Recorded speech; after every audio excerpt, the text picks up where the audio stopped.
Okay, so we got a lot to get through tonight, as evidenced by the paper in front of everybody. So who do we have on the phone, if I may? Hey, this is Mike Ryder here on the phone. Hey, Mike. Hello. Hey, Dave. Matt Olson's on the phone. Hey, Matt. Anyone else? Okay. I'd like to call the meeting to order at 7:05, and then first order of business is to seat folks. So Jude Reed had asked that Matt Olson get seated for in her absence. And so, what's that? Hey, Dave, Maria? I think she was going to seat Maria, actually. Okay. No problems. So, Maria, so if there's a motion? I'll make that motion. Is there a second? Second. Great. Any discussion? Hearing none, move to a vote. All those in favor say aye. Aye. Any opposed say nay. Great. And Grubb's not. Then we've got Grubb as well.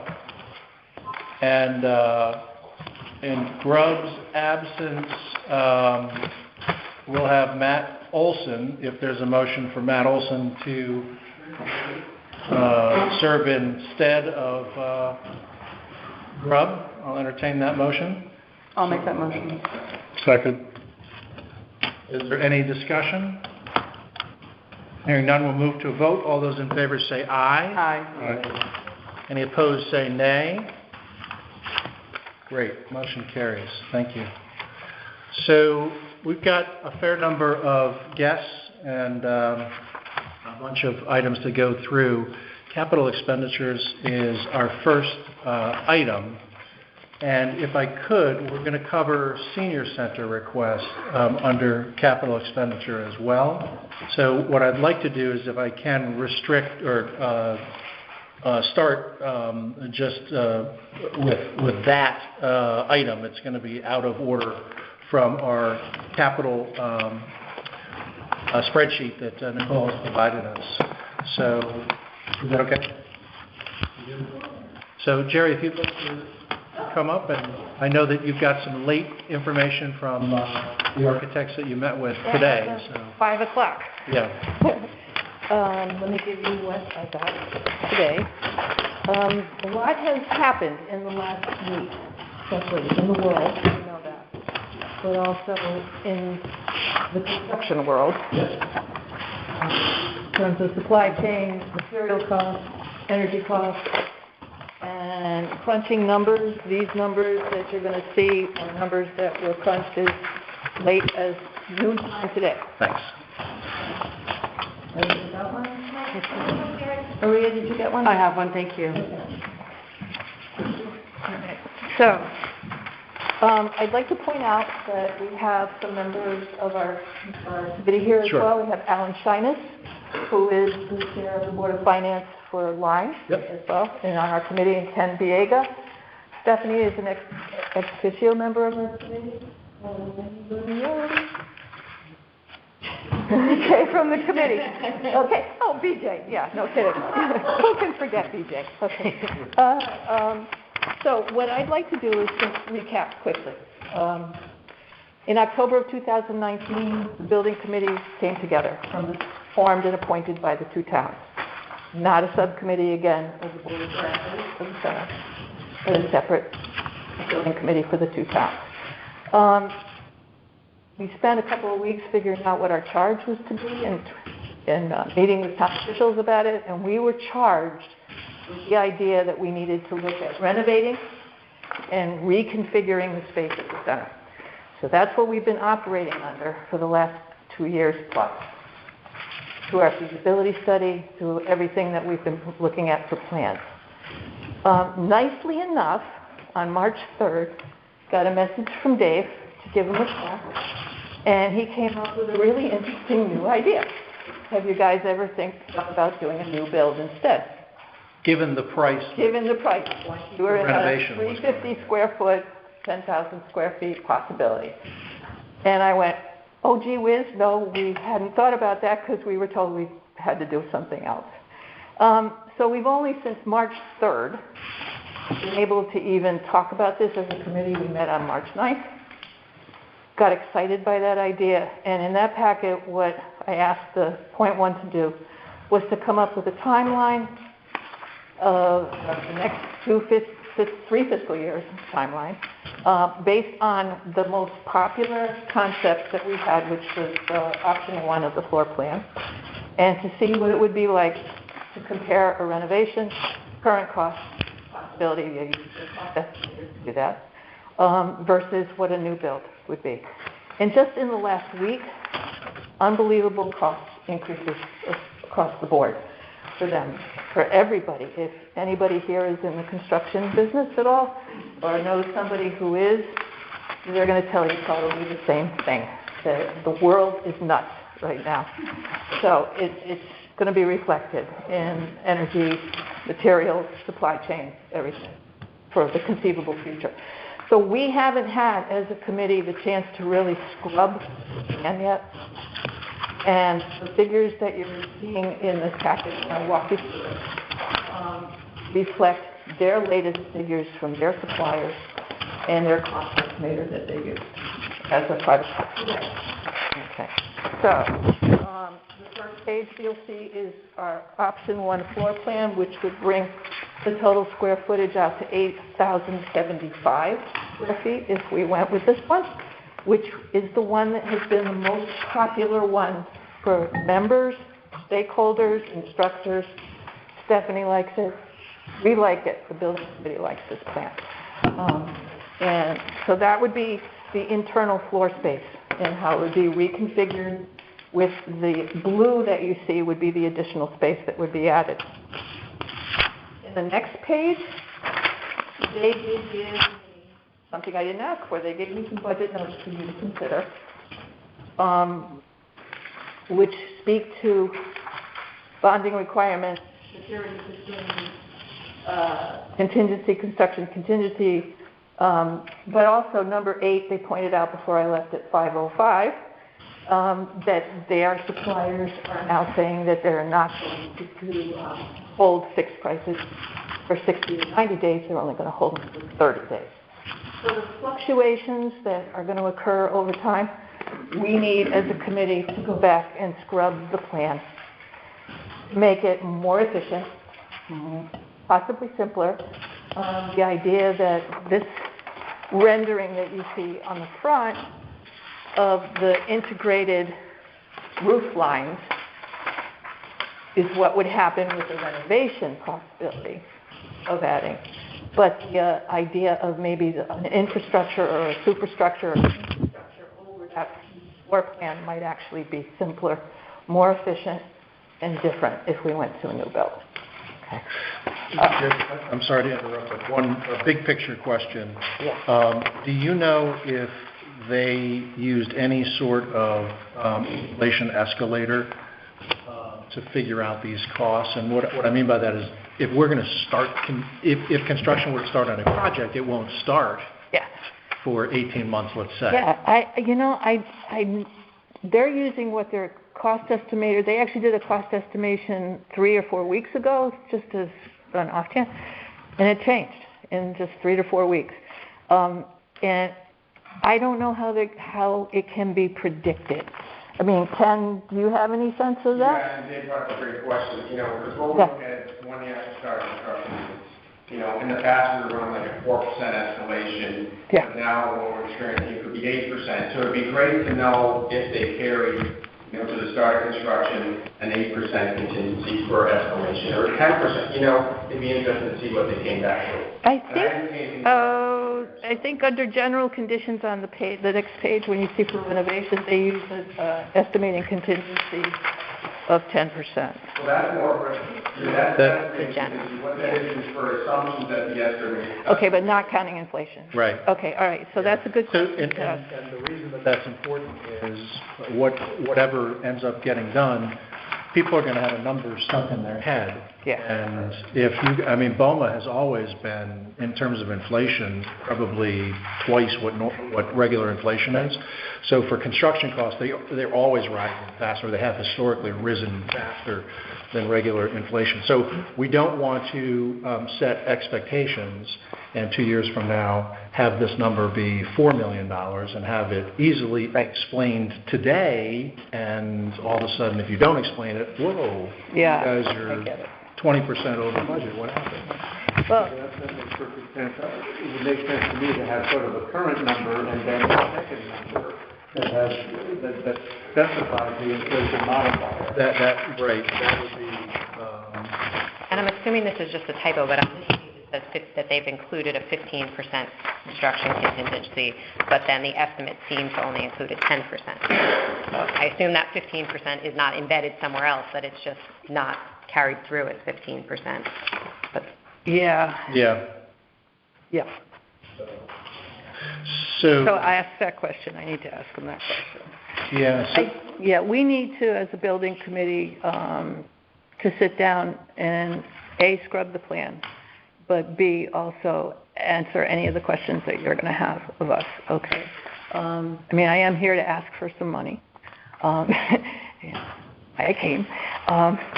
But on the other hand, asking for money that we know that it's going to change. And hopefully, when we scrub the plan and really take a look at how efficient to make it and more cost effective, that we actually bring the costs down. So this is very helpful because it's a more complete picture that people have now of, hey, but overall the project is going to be bigger than a bread box, that's for sure. But so maybe let's talk about what the request is tonight of the plans. Okay. After speaking with Alan and other members of the committee, if we look, can I backtrack a little bit and just go through what we have talked about, are the pros and cons of a rental versus a new build? Just briefly? Sure. Okay. Because I think that would make a difference in what would happen with costs over time, too. In a renovation, we thought that it would be a pro would be that it would be a shorter time frame for completion.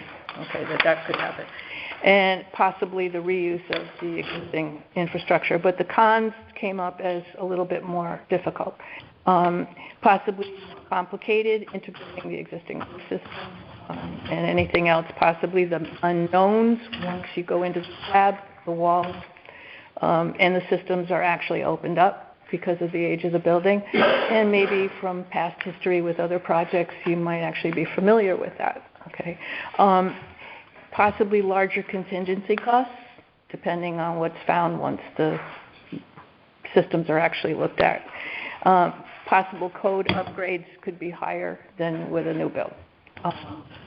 And then the idea of moving the programs off campus for Stephanie to be able to do that is going to be something that with either plan, she already has said that she has enough time, enough lead time, she can do whatever she needs to do to move the center plan programs off campus. We've done it before. We had the well shut down. She only had 1 day when public health came in and shut down the center to move the programs, and she did it. Okay, so we're encouraged by that. Under a new build, if it's new, we get what we want. Okay, as a new build. We can design a simpler, more efficient infrastructure to incorporate excellent conceptual interior space already envisioned. We already have the inside of the center envisioned. The cost for materials, et cetera, could be more predictable on a new build, more controlled. The contingency costs might be lower with a new build, and code compliance and upgrades will be met. Long-term benefits, we've discussed energy efficiency, building energy efficiency, better insulation. We were asked about solar, possibly, or some other energy efficient system that could lower energy costs over time significantly and maintenance costs over time significantly. We're looking at we're projecting 10 to 15 years out for the center. And also the cons of that is that it would be a project as a new build probably longer to complete. And then again, the planning of moving programs. And the most obvious, Yeah. $800,000. It's $800,000 more, 844,000, something, and something. But then again, that's today. And I think what we're going to do, though, is ask for a big chunk, because this architectural firm is ready to take us out to completion to build on my birthday in 2024. Okay. They didn't know until they said but I'm not going to hold them to that, and nobody else will either. But they have really plotted out, and you see, we asked them to do a timeline with the cost estimates for the fiscal years, for both a renovation and for a new build. But I'm ready to ask for a big chunk, knowing that we may come back after scrubbing the plan and that figure could change. But if that could be a penciled-in possibility, and the big chunk is $518,675, because I'm looking at the new build and top end at this point for the committee. Jerry, are you adding the Yeah. fiscal year 22 with the fiscal year 23 to get that number, 71,000? Yeah.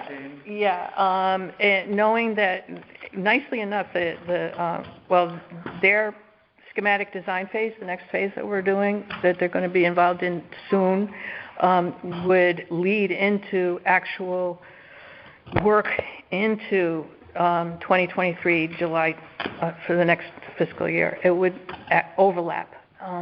So when we talked about that today, they expressed some concern that there's a gap between the time. And when talking with Alan had some ideas about this as well. Do you want to speak to that? I wanted to push his comment forward 2 pages, because he was reading on the renovation page, I think, when he read the numbers. No, I'm I don't know his name right there. PJ. Yeah, I'm looking at the new build. It's just 2 pages down, the new one. You're reading the numbers in the right place. Oh, I'm sorry. We're going off the new build as opposed to the reno. So it's 79.5 opposed to 439. Yeah, it was 439. And Right. So yeah, you get the late billing, as opposed to doing something special between now and June 30th, but to fund those 2 chunks of fees that would actually have shovels in the ground next fiscal year. And Jared, if you read properly, I'd be happy to comment, but I don't remember what you said, I might comment on. oh, what do you want me to repeat? You said Alan had some... No, I just said if you wanted to jump in on how we came to that figure. Yeah, basically just not waiting a whole fiscal year, a whole budget year before we okay shovels. So we have to make provision for the beginning of the soft costs and the construction costs kicking in during next fiscal year. As she said, she just put staples into this whole proposal.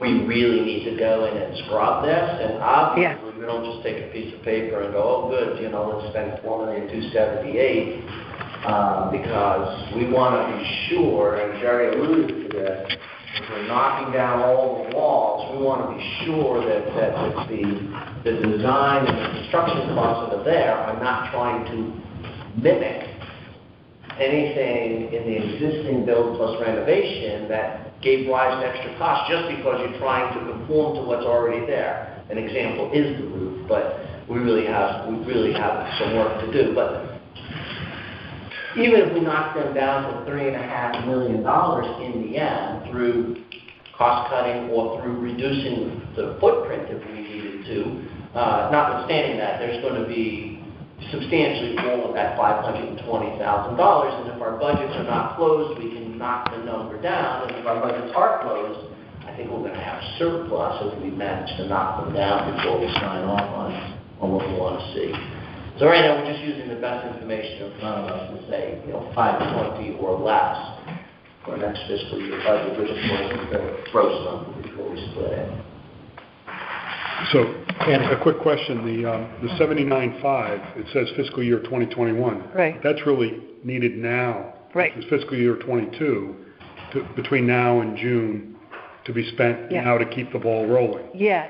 Well, we have them, I think we have them softened up to not get billed for that until our next fiscal year. Okay, but it's really fiscal, if it's done now, it's fiscal 22. Well, And just the label on here for the 439,175, fiscal 22, that's really fiscal 23. Right. Which I understand this is thrown together. Yeah. I'm just making sure. And whether we're able to lump all that into I think 23. I think what you want to do is look at what they're going to do in each fiscal year as well. I mean, they would like to start the schematic design phase, which is what we thought would be the next one to start with, in April, knowing that and agreeing to offset their billing until July, and work. They've already agreed to do that. Okay, so So the question, I guess, for Nicole is, can we do that? Right. In other words, if we're incurring expenses today, but the payment isn't due until the next fiscal year. They're not billing us till July. Hasn't been. Services being incurred, if we have to, I have to book an account payable June 30. It doesn't matter when we pay it, if we incur. Well, but it matters in terms of authorizations from the town meeting. Yeah, you have to get some because we're incurring an expense in this fiscal year, So we whether have to it's paid get or approval not. for that 79.5. Right, so we go to town meeting, and I think we have to go to one town meeting, you're going to be paying 24% of it, like all capital. 25. No, absolutely, but so from an authorization standpoint. Right. That's right. Yeah, you'd need that. 79 needs to get authorized. Yeah.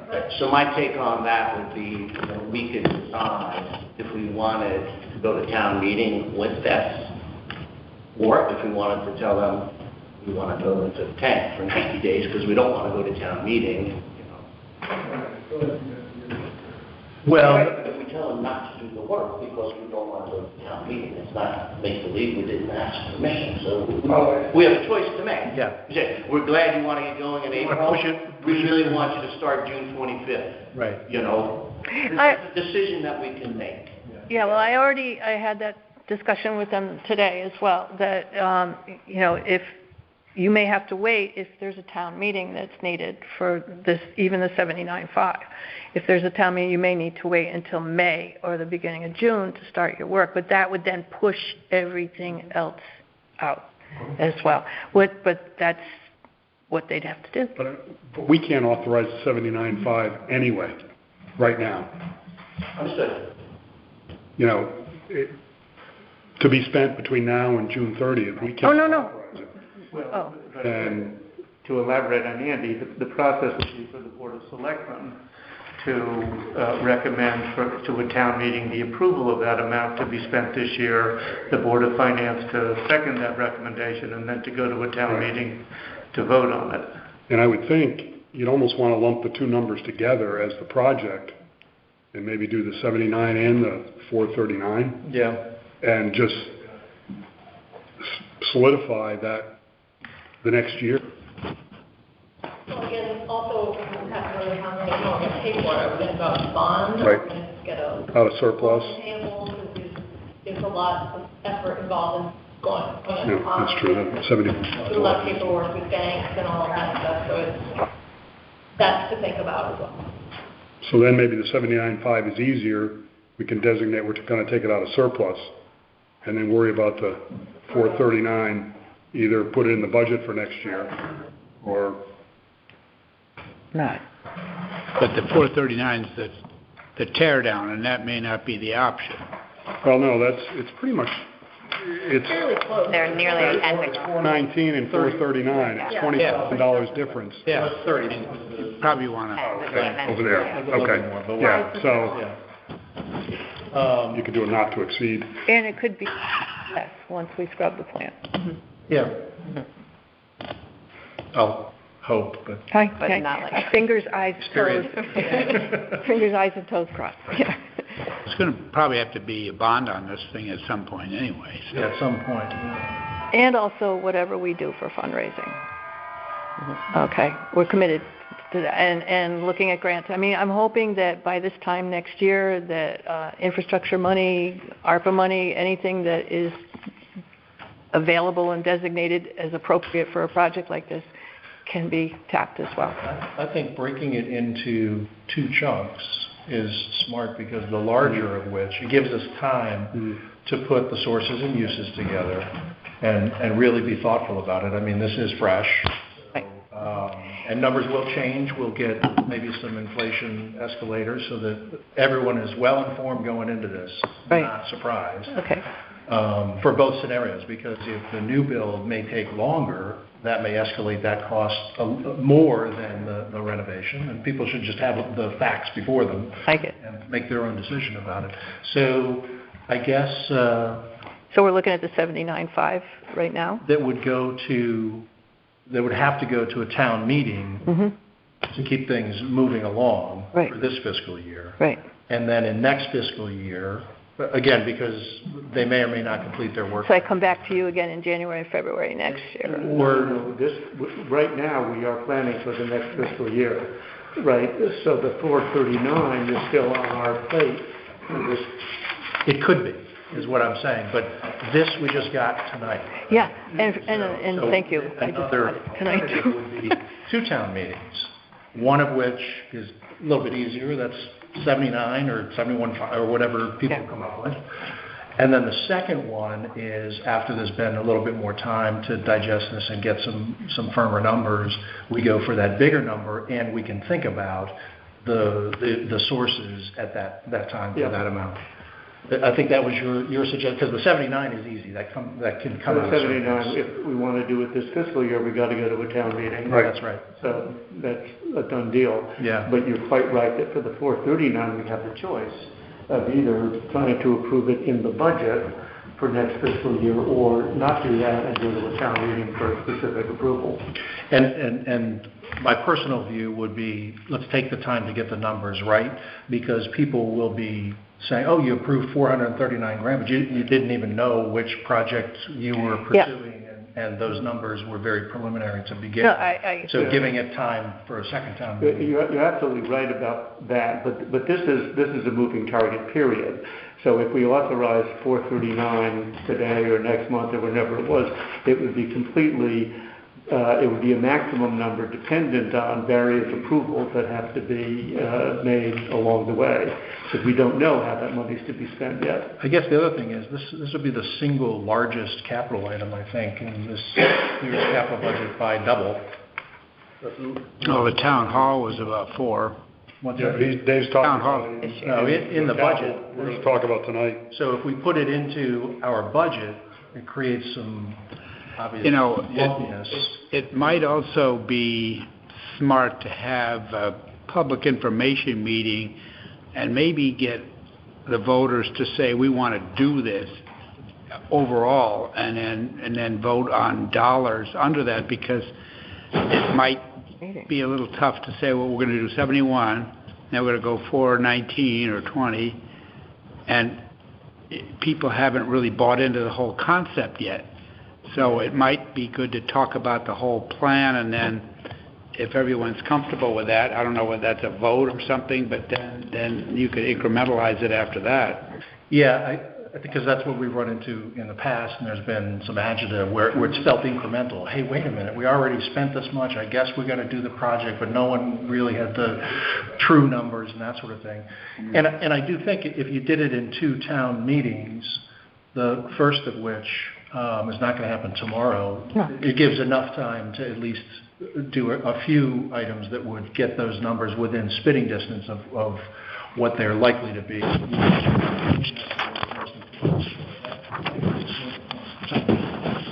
Compounded more, like 22%. So. Yeah, it's probably closer to 22, I would think. Okay, so I'm going to go back. Our next committee meeting is the second Wednesday in April, and we're going to be charged with scrubbing the plan. I'm not thinking details. I mean, there are a lot of details in the plan.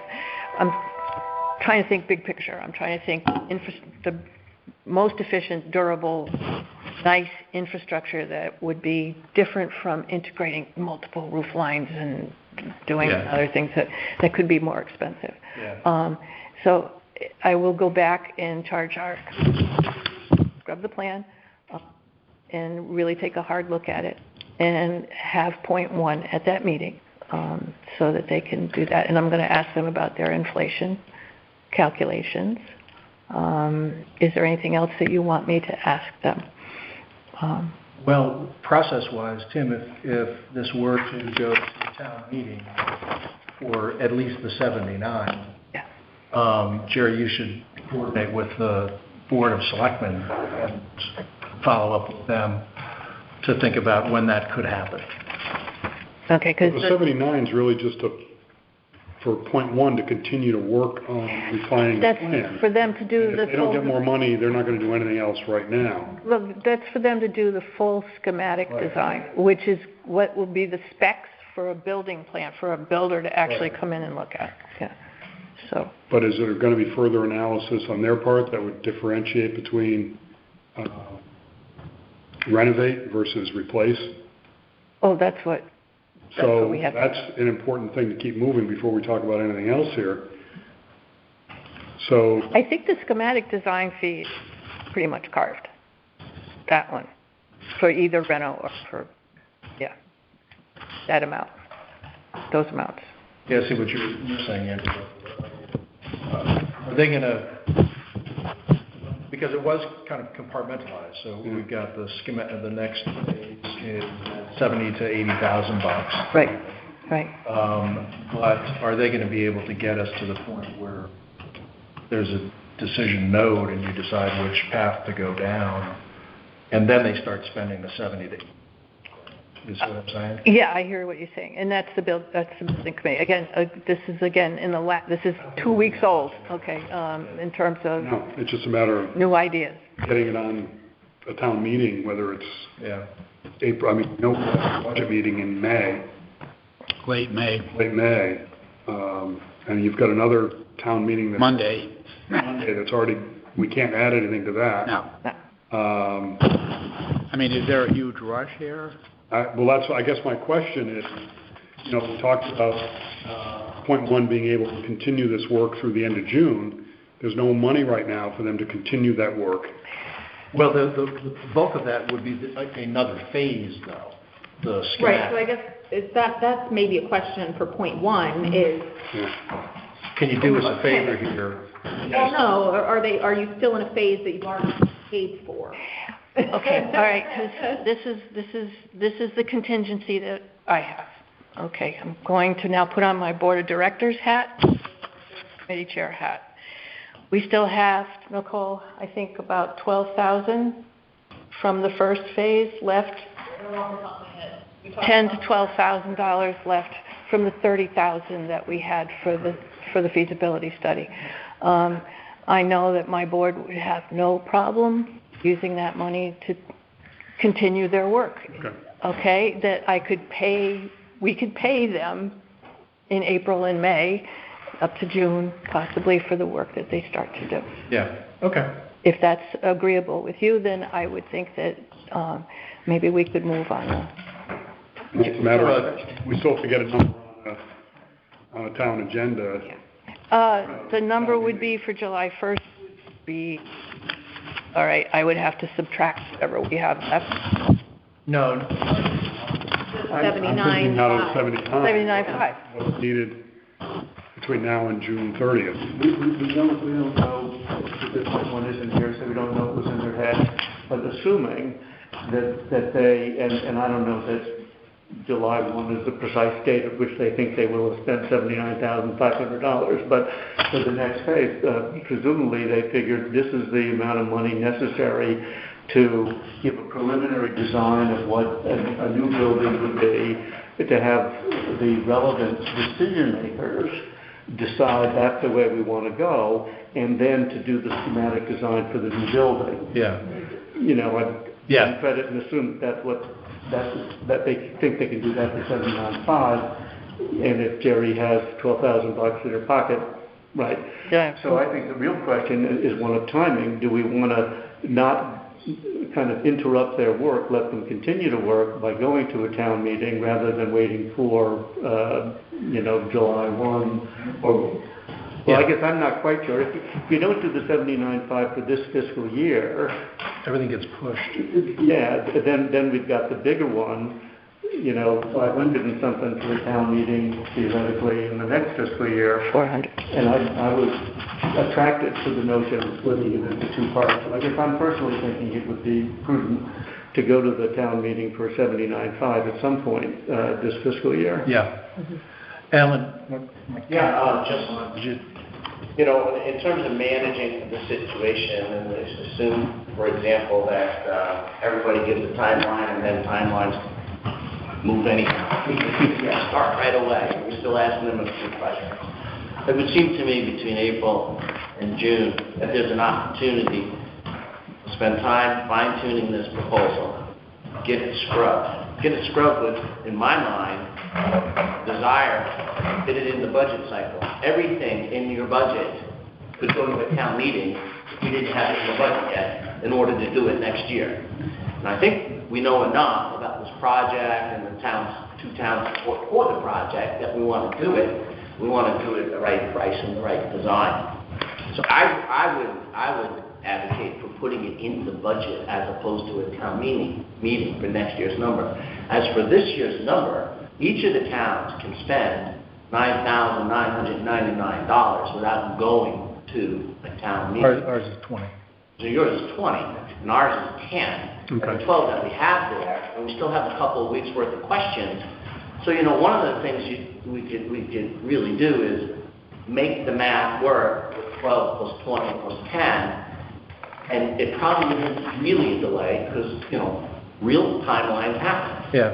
And then we don't have to have a town meeting for $80,000 because we can spend the 12 that's available plus the 10 and the 20 and just make sure that they are not accruing time in excess of what that $45,000 is. And that's a compromise position. It gets away from fitting on. You know what the problem is, though, is that seems kind of like a little bit, why not take the opportunity to go to town meeting and do a proper presentation to everybody so that people don't feel like, wait a minute, you just spent 30 grand or whatever it was. Now you're going to spend 80. It's 19.5. We haven't talked about what the project is, half-baked. We don't even know whether it's a reno. So the town meeting gives you an opportunity to really get all the facts out there for the townsfolk. No, I agree. I mean, part of what I've been doing is every month I've been updating our committee on all the contacts I've made in town. And and educating everybody that we can come across. And you're right, there still are some misconceptions about what the center is and what it does and who we are, and our story needs to be told in a better way. But the idea of getting in front of a large group of people, I have no problem with that. If there's the need to do that, I'm willing and able, and so are the members of our committee to do that. We'll just tell the full story, and then might be a little bit different at the end of the day, but politically, I think it'll be. Yeah, I think I don't want anybody to not understand what their taxes are paying for, mine included. Okay, we think. Whatever. Separate town meeting? Like, I know we can't get into the Monday's meeting, but can we set something maybe shortly after so that they don't have to wait till I think it's April or May? Yeah, Jerry, if you just talk with the selectmen about that here, and then with Steve. Yeah, with Steve as well. Yeah, and Kiker and those guys. Steve's back on Wednesday. Yeah. So okay. Okay. So just a question, because there's an expense to doing the notices and everything else for town meetings. We have to have a budget hearing in April. Could you hold two meetings that night, one quote-unquote a special town meeting to vote on this? Yeah. And then adjourn that and then go into the budget hearing? Just... Is that legitimately appropriate? Yeah. We've done, Oh, please. multiple meetings in the night before. Please, Tim, do it. please. Just so we don't have to wait till the end of May. Yeah. So it's somewhere in the middle. I think that's April Well, you could adjourn one, start the other. Right. Okay, just so, yeah. Yeah. Oh, good, because that would be the week after. our Yeah, it gives meeting. you guys, Yeah, it's only 4 weeks away. yeah, no, that's fine. That would be great. Yeah, okay. Okay, so I'll just, all That makes sense. right, I'll be in touch with you, Of course. and, to confirm that. Yeah. Okay, excellent. Thank you. Thank you, Jerry. Okay, thank you. Bill is- You do? All right. 800 more? So, one quick item on capital sound view. People and make sure that Yeah, I we think we did. really have done a bottoms up to give us Frank, if I could, the spec functionality in a cost efficient way. At this point, we don't have to marry up to an existing Something structure. gazebo replacement. We still haven't had Kick I that. did that out. We kicked that. Yeah, Not the you know, one, you'd have gazebo. test the floor. I know. You know, come down from 20. I think the slab comes up. Yeah, it's 19. Oh, it would. Because they had that with the buffer. 3 years worth. I had a problem with that, yeah. No, I think the slab Hi. disappears. Hey, Frank. Would definitely, yeah. Yeah, But even to reuse it with the renovated. All right, Okay. so, that's scary, exactly. all right, Board of Finance? Thanks, Alan. Thank you very much. Yeah, Good to see you. Appreciate Give it. me a call in the next couple of days, because Yeah. we've got some shared stuff going through. Excellent. Did you get a copy of our capital budget? Is it the same as the one that I already have? It changed yesterday. Yeah, Okay. a little bit. Okay. Questions, Rogers Lake is on there, and. Yeah, Townwood. Yeah, Townwood. So, I don't know if that's changed, but at any rate, you got ours. I'll give you a holler probably after, like Thursday afternoon. Yeah. I'll sit with Max and then give him an update. Yeah, that sounds good, because we went through the preliminary numbers, you and I, so these are slightly up. Very good. Thank you very much. All right. So the capital committee did have some questions on Sound View capital request. So we've got Frank Papageorgiou, the chair of,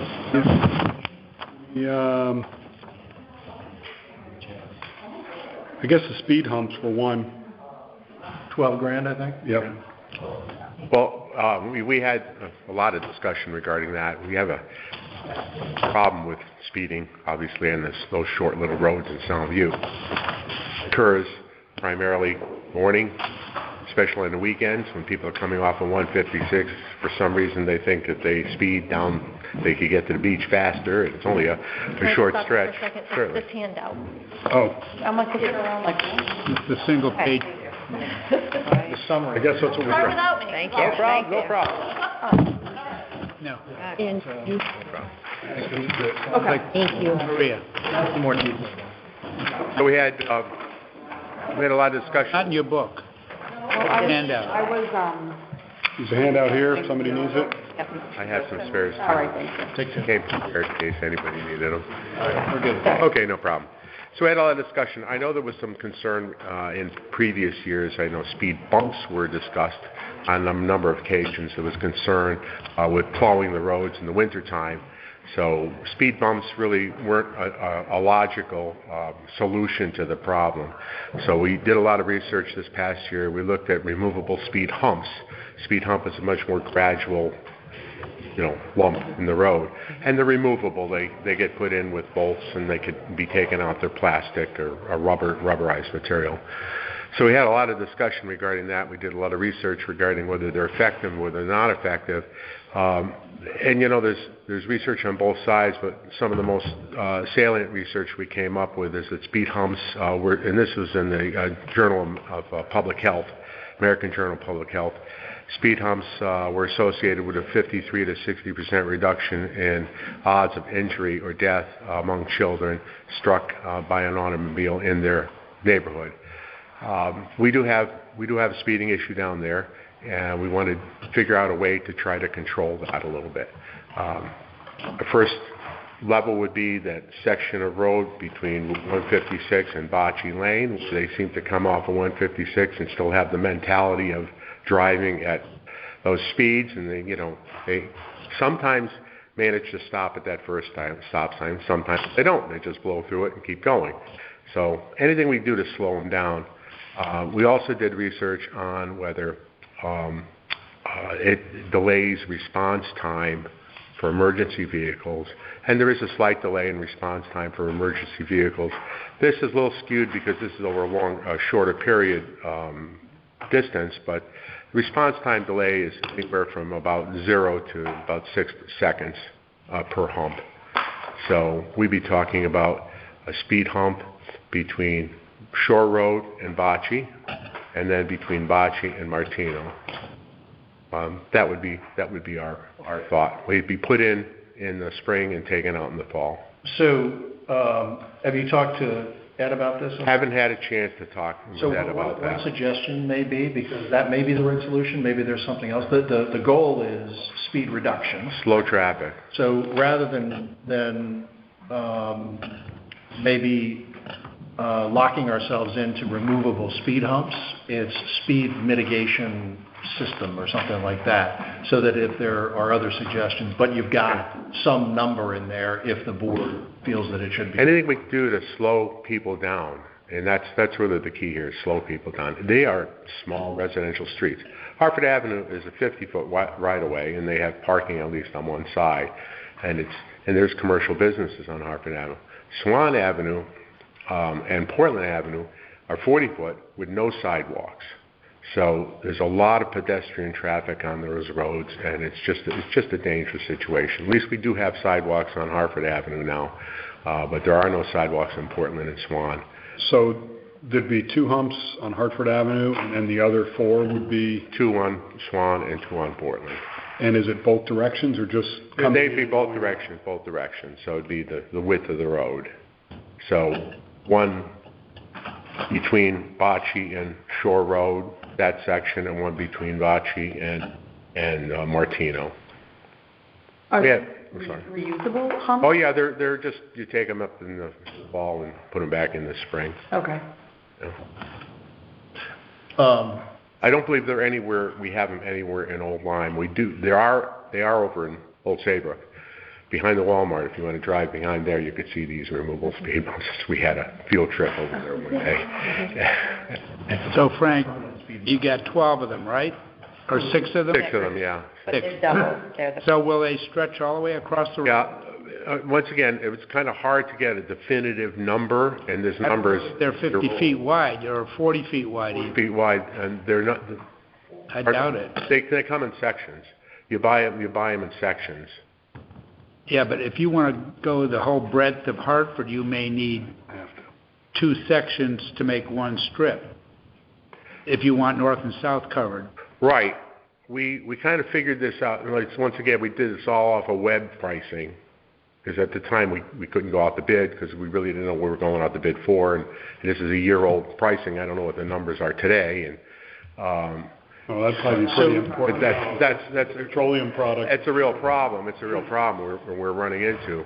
Recycled tires. Recycled tires. So this is $12,000. Any other questions about it? I do think that this is one suggestion, but you're going to... There may be others. This is the one we have researched and come up with and had discussion. I mean, have you been in touch with any beach communities in other towns to see what they... Most of the private beach associations in Old Lyme already have them. Okay. They actually have bumps. Yes, they do have it. There's a big difference. They're private associations. Right. They put the speed bumps on town roads. Humps. Doesn't matter. All right, Ed, if I could, because we do have a fair amount. If you guys... We could have this discussion, certainly. Yeah, certainly. That's why...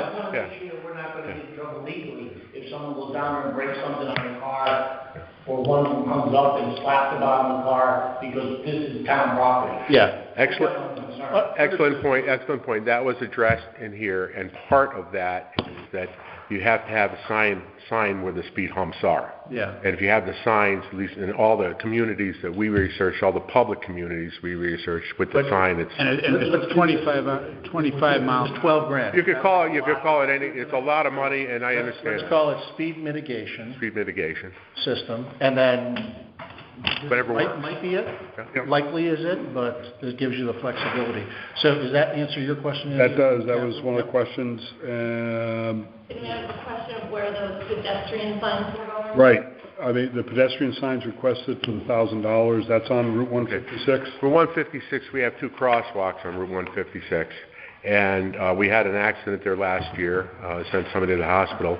I talked to Resident Trooper Weber about this, and we want to put up the signs that say, yield, I think now it's a state law, stop for pedestrians and crosswalk. So we're going to put those signs up. So like the one that's out here in front of Center School and down. Right. So we'd like this goes in the center of the road. Right. Taken in at night. Taken in at night or in the weekends, whenever we want to. It attracts more attention. Yeah, it's out there. These are more expensive than the signs we purchased last year because these are DOT. I think what the coding is. How many of these does that get? That's two. Two. They're those would be close to about $400 a piece. How much they weigh? I think the bases are about 40 pounds. They're the same. It's the similar sign to what you see right out here. Yeah, down there they get legs if they're too light. Yeah. Well, these are on 156. These are on 156. They'll get mowed over. Yeah. I think more likely they're going to get plowed over by a truck, but I'd rather the sign get plowed over by a truck than have a child get plowed over by a truck. The sign is cheap compared to somebody's safety. Fraternity TV. Right. We don't know. I don't know. I had that discussion with Trooper Weber last year, and that's before we put it in the budget, and that's why we put it in the budget. Somewhat like where Ed was going with the speed bumps. That's a state road. Right. Are we allowed to put something like that out on a state road? I did check with the resident trooper, and we are. According to him, we are. So I don't think there's a problem with that. DOT doesn't like stuff like that. You have to file an encroachment permit. Yeah. It's easy enough to do, but you have to do that. Anything that goes to state road, the department does own. Encroachment permit, right. Not a huge deal, but you would have to do that. Okay. Trooper thought that was a good idea and said. No, I don't think it's. So there is a process. There is a process to make it happen. And Matt Weber Trooper Weber should be familiar with it. Right. Yep. Okay, thank you. Okay. Those are the only other thing, honestly, the gazebo, because our capital this year, that along with a few other things, we pushed out a year. Okay. Well, the gazebo was a 3-year process. Well, it's out to 25, 26 is the end of it. Well, we'll keep asking for it eventually. It's still there. What's the concept? Is this just to fund the gazebo that we will purchase when we've accumulated enough money? Yes. You took the gazebo. The gazebo down in the parking lot? Yeah. It got unceremoniously removed and brought it to Cross Lane. So they took it off and brought it to Cross Lane. We just said we'd like one back. Of course. Maybe, I know the middle school, I think it was the middle school had good success talking with Vinyl. Vinyl Tech came down and did a lot of work. I think Vinyl Tech did the outdoor classroom at Mile Creek. Maybe it was Mile Creek. Yeah. Okay, I knew it was one of the schools. That maybe that's and I think they brought electricians down from the school to do more than they originally were going to do. So that might be something to check with them that might be significantly less than $20,000. And Ella Grosso does it as well. Grosso Tech does as well. Okay, we'll check with that. Norwich Tech does as well. So a good experience for the students and. Well, I'm sure we'll have to purchase the materials for that, though. Yep. So, but okay. It might allow it to get done in 2 years. Anything to make it happen. Yeah. Okay. We're pretty flexible. That was the only thing for Soundview under capital. Great. Thank you very much. Appreciate it. I know. So, I think let's start chicken wing the capital. We get a Phil here. So, and then Don as well for Town Woods and a couple other things. Do you want to just go down? Don first, because it's just one thing. Oh, okay. Yeah. Oh, yeah. Here for a while. Yeah, that's true. Don's got the tennis. I think Ed will have The traffic cop over there. That's what you're traffic controller.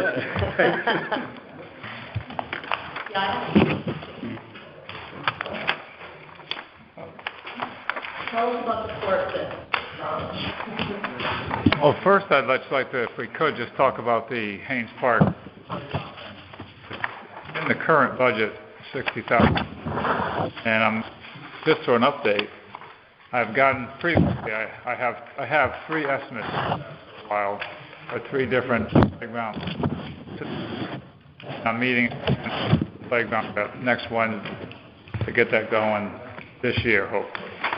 again, like everybody else has been saying up here, I think things have changed since we got these estimates and stuff, and lead time and expenses and stuff like that. So I'm going to confirm on that on Wednesday. Okay. But that's already in there, so I think we'll be okay, but I just want to say we all know things are changing. As far as the tennis courts, the same things. I had previously gotten several estimates from people, and we had 150 in the budget now, and we were asking for another 150 July 1. Again, I will be meeting with these folks again soon, because we normally meet with them right after the winter season, after all the cracking and stuff has taken place and the snow's off, et cetera. So that's the time to do it now. These prices are probably going to change, I'm guessing, asphalt stuff. Now, that's not asphalt, that's the super deluxe.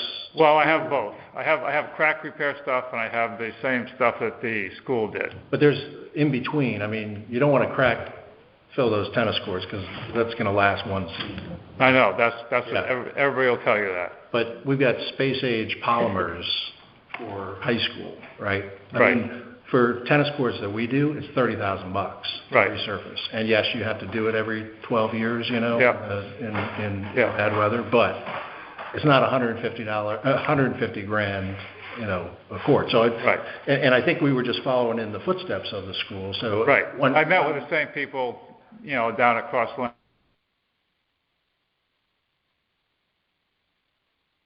Yeah, but So I have estimates from crack.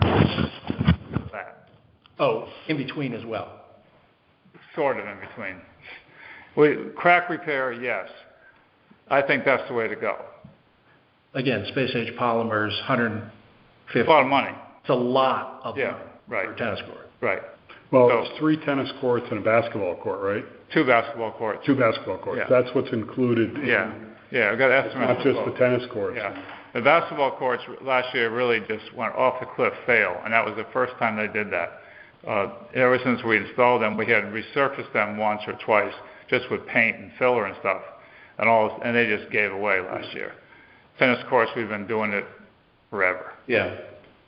We've ground them up before and redone them and stuff like that, and depending on the materials you put down, depending on the weather you get, how long they last. And Don, what was the quote last year for the group that did the high school to do Cross Lane? Well, there was several different options, depending on what we want to do. If you want to do 3 tennis courts, 2 tennis courts, 4 pickleball courts, 2 tennis courts, 2 pickleball courts, a practice area type of thing. They could lay it out whatever you wanted. And they went from $300 to $325 to redo the 3 tennis courts. Now this is where I got this. I'm going to tell you That this. doesn't count the basketball court. No, that's separate. That's separate. And we've gotten by the last few years because Ed crack filled them for us to keep it from people getting injured and stuff. It doesn't look good and it's not proper, but it kept us out of trouble for a while, other than probably having to close them down. How much are the basketball courts?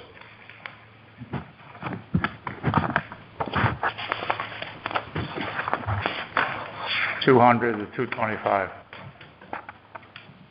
And that was a year ago? Yeah. And that was the concrete tension? Yep. Was there a savings? New basketball systems, et cetera, et cetera. Was there a savings by doing it all at once?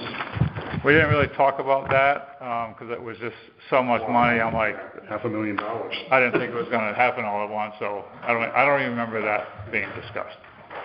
Give me an estimate for this, please, and please give me an estimate for this. Somewhere between crack seal and super deluxe is the way to go, you think? It's not the way to go necessarily, but it doesn't sound like it's been explored at all. Well, that's what we've been doing through the years. We've done that a couple times already. The regrind. In my time here. Well, the crack seal is what... No, we've ground them up. Resurface, but at some point it does fail. Yes. Yeah, we've done it, if I remember correctly, we've done it twice since I've been here. Ground them up. About every 10 years? The tennis courts, not the basketball courts. Right. Yeah. So, And years ago, we had 4 tennis courts there, and we reduced it to 3 because they weren't being used that much to try to save some money. yeah. And we made a beach volleyball area in the 4th one. Right. That lasted a few years and went by the wayside, so that's just grass there now. But, Yeah. All right. 2 tennis courts and the pickleball court seems to be the desire in town. Can you stripe them for both? They do that a lot, down south. Well, pickleball courts are much smaller, yeah. Yeah, but they It's lines. different net. But It's a it's- different net height. But it's different from like a basketball court and a volleyball court that you can stripe. We striped one of the tennis courts as a pickleball court too, using the same net, just to get by, and Yeah. people were very unhappy about that. Because it's not, It was just a quick yeah, trying to accommodate somebody, see how it worked out, and yeah. it doesn't seem to be going away. I thought maybe at first it was just something that someone was going to be interested in for a couple of years, but it's not. It doesn't seem like it's going away. It seems like it's going the other direction. Yeah. And there's 6 courts at the high school and 3 at the middle school? Yes. So we have a total in town of 12 tennis courts. Yes. Well, the middle school courts are not resurfaced. Those are on their last so leg, and those I don't know if they're gonna do those, I don't. Yeah. That's $500,000 there. Yeah, I haven't heard any talk about them redoing those. I heard there was going to be a building going there. I heard the same thing you did. But I don't know. Yeah. All right, so any other questions from the from the capital committee, and then we can talk about this as we get to it, yeah, or for Don? Which is worse, the tennis courts or the basketball court? The basketball court, I think. Which is used? The tennis courts, the cracks are right along the nets usually. Okay. So it's, as far as the appearance, the way we did it isn't the greatest, but as far as safety, that's probably the best place for them to crack, as far as people using them. There are some other spider stuff, but it's right along the post. I think we're going to always have some kind of problem there, in my opinion, based on the area. It's a swamp. Yeah. And the train tracks. Train tracks. I mean, they got to vibrate like crazy, stuff you don't even notice. Yeah. Yeah, it'd be interesting to see what the other system, how that does in areas that have earthquakes and things like that. Yeah. You know. Now over there, I think they guarantee that from cracking for 20 years. Yeah. Except the only thing you have to do is paint it, depending on your usage. Yep. But Until the guy goes out of business in 10 years. well, talking about going out of business, you start calling these people, and they go, "No, I don't work here anymore. I'm with that guy." And it's the same thing, company to company. You're exactly right. I mean, I asked about the basketball court because does it make sense if we leave the 150 in there, you have 300,000, you could do the basketball court, and then we put another 150 out a year, with the tennis courts last another couple of years with a little TLC. I think so. They don't look good. They're dirty. They need, they don't look good, but you have 9 over there if you really want to play on something that looks good. I mean, that's the other no. Do you want to spend $500,000 on making the tennis court? It's going to have to be spent. Yeah. Something's going to have to be spent. Right. Just trying to say which is the more prudent way to go through it. To my knowledge, there's nowhere else to play basketball. Haynes Park. Yeah. Right, that's new. Cross Lane is the more desired place. So, I think putting the money in there, like the request says, is a good idea. I think I should regroup with these people to get something fresh and see where they're at nowadays. Try to go from there. Well, and as David said, something in the middle. I mean, look at when was the last time the basketball courts were ground up and they never were. So they blasted the entire time. That might be a possibility with the basketball courts, is to get them ground and redone. Yeah. The people that I had out there looking at them said they said crack repair is a waste of time the way they look right now. Yeah. It's a Band-Aid that you can pull off at any time. It's going to look the same. Yeah. And for whatever reason, we had little spider cracks here and there, and they just filled them with whatever their materials and repaint them, and everything was fine. But a little over a year ago now, they went like this. Well, once they get more. Yeah, once it starts, forget it. Yeah. You can address spider cracks. Yes. Every year. Yeah. You're fine. Right. If you miss 1 year, you're toast. Right. It just seems like the basketball court seems like the bigger issue, really, from what I agree. Of the two, yes, I agree. So I guess our question is the allocation, because it's basketball / tennis courts, so that. Yeah, we kind of put it together so we had a little bit of flexibility. Yeah. I mean, it's the same people fixing them, it's just, because we never knew if this one fails or this one holds up, so we just put them together to have a little bit of flexibility, I thought. Great. Any other questions for Don? The only other thing, and I don't know how involved you were with this, that there was another item, the Townwoods Park security upgrade. We kind of pushed it out to see what was going to happen with the senior center. Right. Because it was connected to that. Right. It didn't make sense to install something and have it ripped out. But you were, I was there, but Phil's got all the info. It's under Townwoods, just. Yeah. Now I was there participating in the discussions and stuff and all that stuff, but he has all the info. Yep. Got it. Okay. All right? Thank you, Doug. Okay. I will be in touch. Thank you. Okay. Phil? I think you want Ed. Oh, yeah. I'm sorry. Traffic controller. I can't get by the traffic cop. Yeah.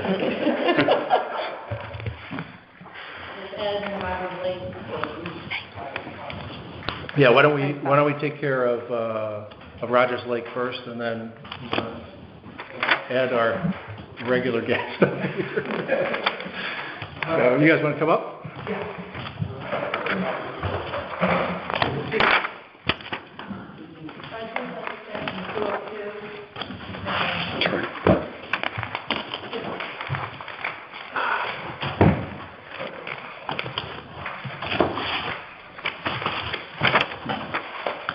I had no idea that was Well, they didn't until 3 years ago.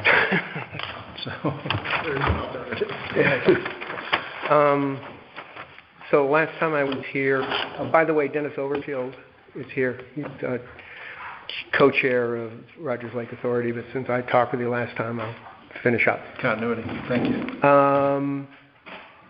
So we had two items to consider, the contract for the Asian clam removal and training. In terms of, we went over the contracts for the Asian clam at our meeting last Wednesday. As I mentioned then in our meeting 2 weeks ago, we had a quote for just under $20,000 and one at $7,000. Turns out the one at $7,000 really wasn't workable. They were talking about dredging or putting down mats. If we put down mats, they'd have to be there for a long time, which doesn't work at a park that people are in. And it just wasn't very thorough. The one that we got from SWCA is basically going to hand pick up.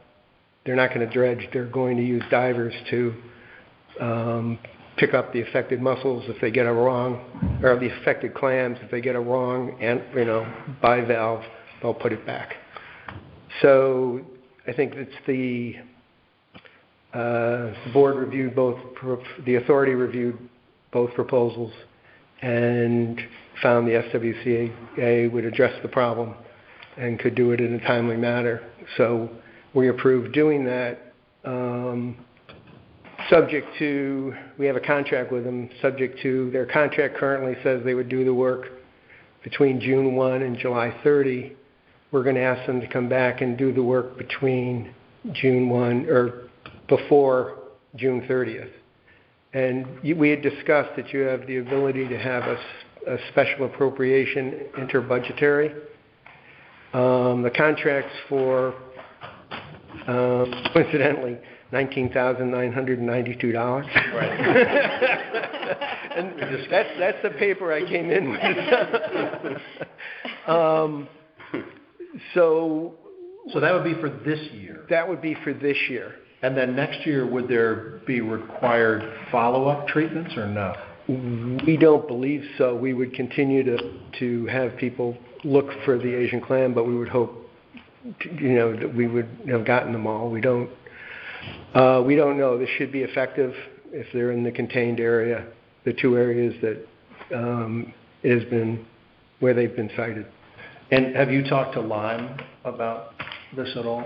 Because they share. No, I haven't talked to Lyme about this. Okay. I can. This would eliminate the $7,000 in next year's budget, right? Yes. Contracted services? Yes. Contracted services, if we were to approve for this fiscal year. Yes. And then what about training? We had $4,200 in there. We looked at that, and we considered the comments you made about how we were addressing the training, that it was solely for one person, and we revisited it. What we'd like to do is reallocate those funds to basically have a ride-along on our patrol boat. I've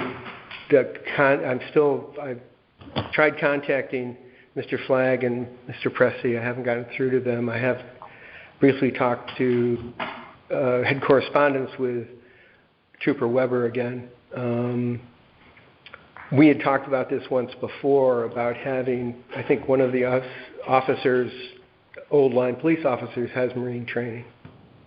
The idea would be to have a budget item where his pay would be charged against Roger Lake Authority for him to ride along in the boats. $2,000 would be, I think on the website, the fee charged is $80 an hour for use of a patrol officer for private purposes. That would give us 25 hours,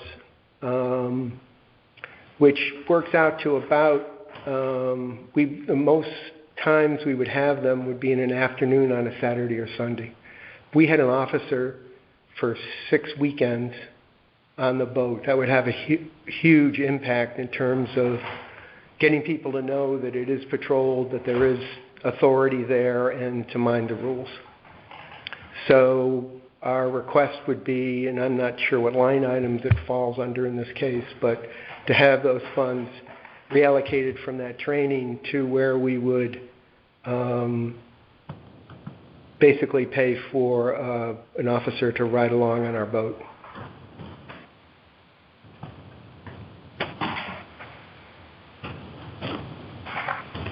There's nothing that's... Would it go up under boat patrol launch? What line do we pay the actual boat drivers? Patrol boat operator. Yeah. Although it says Roger Lake Ranger, I mean, I can just put, instead of Ranger, just police or something like that. Oh, yeah. Oh, that would be perfect. But how much is it, and how much are you taking out of training? We would be taking $2,000 out of training. So that would be, so you'd have 2,000 under Rogers Lake Authority ride-along or something. Right. And then 2,200 would be under education and training. Right.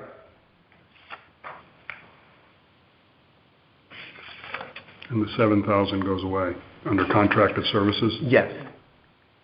All right, so we've got two things to deal with. One is approving the operating budget for 22-23, and that would get reduced to 58,566, is that right? I'll make a motion for that, 58,566. I'll second. Thank you. Any discussion? Additional questions? Hearing none, we'll move to a vote. All those in favor say aye. Aye. Aye. Are there any opposed? Say nay. Great, the motion carries. Okay, so that is that item. And then we've got the Asian clam situation. So I'll entertain a motion just to get the ball rolling for $19,992. Can you just hold on for just 1 second? Yeah. I thought there was already additional appropriation under boards and commissions.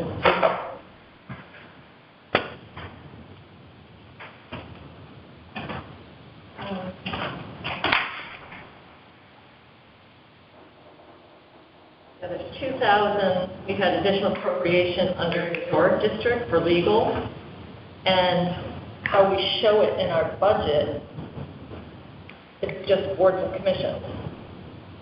Oh, I see. So it's how you present it. So there's already additional appropriation for boards and commissions, so you'd almost have to go to town meeting. If our budget card showed every single board and commission, Yeah. it would be a different story. Do you get what I'm saying? As far as the Well, $19,000 statute. Yeah, we've got weed treatment. We've got some other line items that haven't been I can look and come back and depleted. see, maybe a suggestion. But When are they planning to do the weed treatment? Like, are they expecting half up front and half when they're done? You still have to have the money. Yeah. The weed treatment, we have 5 invasive weeds. One has to be treated in April, May, because it dies in May, June. So it's going to be, so we have some monies in our budget this year to pay for some of that. The rest will fall after July 1st. Yeah. And that quote that we voted on was $11,000, but again, I think 5,000 will be this year. Well, here's another thought is, since we share expenses with Lime, we could pass what we need to pass. 50%, I think, is Rogers Lake. Right? Yep. Yeah. So we could pass our 50%, and then they just have to. Lime will pass theirs. Yeah. Okay, And you're gonna talk with. you're going to have 2 checks, one from Town of Old Lyme and one from. Where are we going to take the 10 grand out of? We're going to approve it tonight. Additional appropriation. Because what you said was historic district is $2,000 that we already approved, right? Right, but that's the whole, So we've only got 18 grand left. no, you can only do one additional appropriation per department, and boards and commissions are a whole. Oh, and we wasted it on 2 grand? Yes. Jeez. Instead of, waiting to the end until we do the big one, so I don't know. How long is Monday night going to be? I'm sorry. I mean, I can Get look. your credit card I out. can look and see if there's somewhere in capital, somewhere else I can put it, but I can't do that off the top of my head. Yeah, right, understandably. So, but at a minimum, we can find our half of 10 grand. But at a minimum, our goal should be 10 grand. I think Lime really does not like to make appropriations during the year. You better make sure they would do it. Not sure, because I've heard Too bad. Steve said that, Now, maybe they might. No. They might have to unless we're going to tell on them. And when you can't swim because there's so many Asian clams down there in the capital, there's Roger Lake Authority, Water Survey, Mussel Survey, herb application that's a line in capital. There's 0 money in it for this year, Can't put it, it's got 0 in it.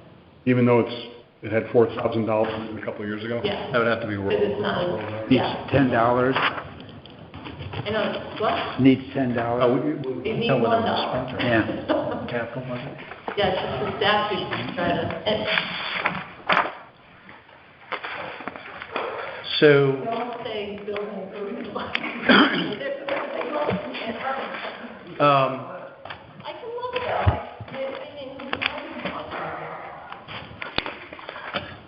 well, if it is going to be intra-budgetary year, we can wait another week. You can just take a look. Yeah. We've got. Yeah, we'll have to push off the decision for tonight. Right. About it, understanding the urgency to get it done. Going. Okay. So within the July 1 budget, maybe they could wait till the end or something. They need to get it done now. Yeah, we want to get it before the By water hand. temperature gets, yeah. But if they could, use the money, Going to Liv's Oyster? Come. I'm sorry. if they use the money that was in the weed, Right. That's not all gonna be spent this year. Where are you looking? I am looking under operating budget,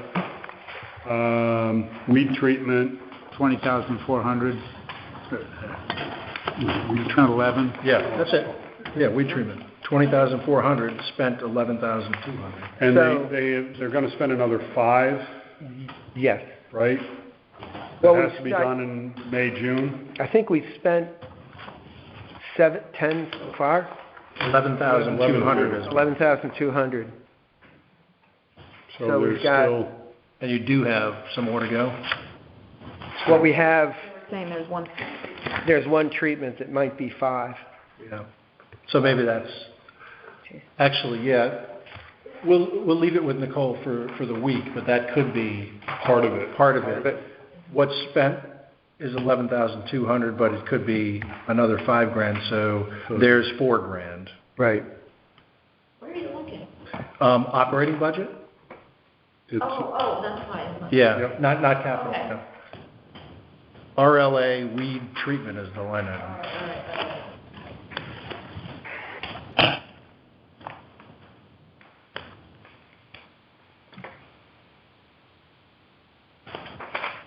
Yep, So that's a potential part of sources. right. And maybe we can Find move something. our June expenses down. Let's see, they're gonna have a lot of June expenses in that department for the vote. That vote starts Memorial Day. Yes. Yeah, there's really not that much. All right, well, I can look and Yeah. we'll be in touch. I think you're gonna have a clam problem next year too. Yeah, no. Pardon? I think you might have a clam problem next year too. Yeah, those, treatment is probably, Yeah. Oh, yeah. Because usually we end up with. Just saying. Yeah. all right. Yeah, yep. We'll see how close we can get. Okay, so All right. we took care of operating budget for next Right. year, so that's good. And then we'll be back to you on the Asian clan situation. In the interim, we should go talk. Yeah, talk to Lime. Talk to Lime. Okay. Prep those. I always love stating the starting the meeting, asking for $10,000. Well, thank you very much. Yeah, thank you guys for waiting. Apologize. It was interesting.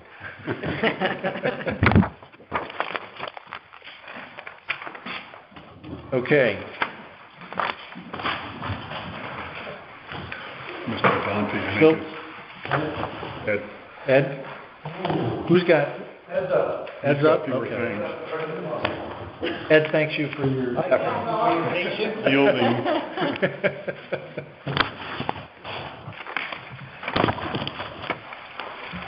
All right. One new big machine, I think, right? Yeah. So really, Ed, you're gonna be talking about the truck, right? Well, what? You're just talking about the truck. And that on the loader. Be on a loader. The truck is the 40 grand. Yeah, so it's on page 5 in the middle. So this is the 162. Yep, and then, and did you tell me that 40 grand for the first replacement could go out another year? Yeah, I'm pushing that truck out another year. 40, yeah. International 2001? So- Oh, okay. Yeah, we can take that for you. I wasn't sure. So that 40 goes out? Is that another year? Which I don't know if that's good when you look at the next year. No. We'll just keep pushing it out. Change the oil. Maybe we'll crash and do it. So just explain the backhoe. Okay. We have a Volvo VL70 backhoe at the transfer station. It's 18 years old. It has 4,000 hours on it. Give you a little history on this machine. It's been a money pit since we bought it. It will not come out this year. Fuel efficient. They don't make this machine anymore. 2 years after we bought it, because of all the problems, they discontinued making it. How old is it? 18 years old. So what I'd like to do is purchase a new John Deere, take the one that we have at the town garage, which is 8 years old, with 3,800 miles an hour, put that at the transfer station. Because you can see with 18 years, 4,000, let it live.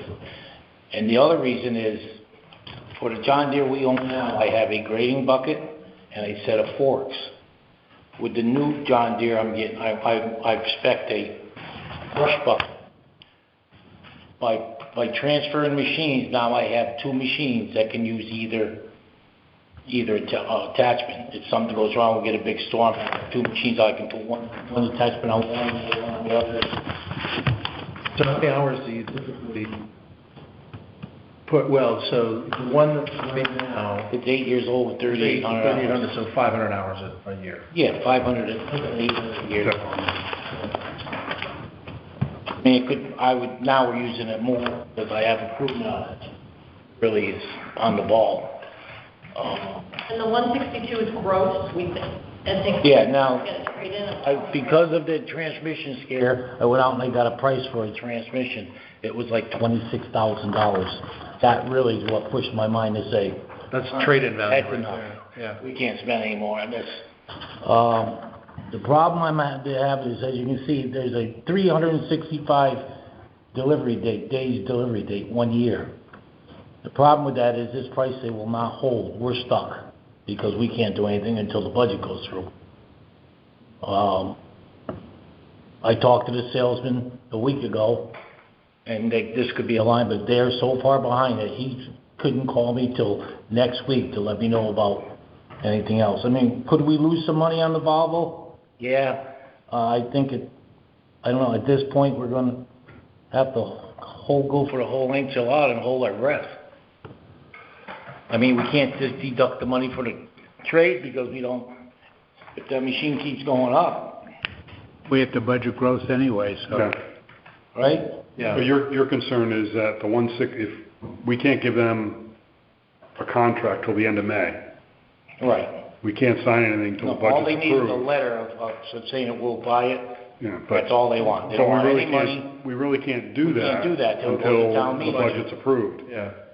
So your concern, forget the trade-in, is that the 162 could turn into 172. It could. And I think we have to.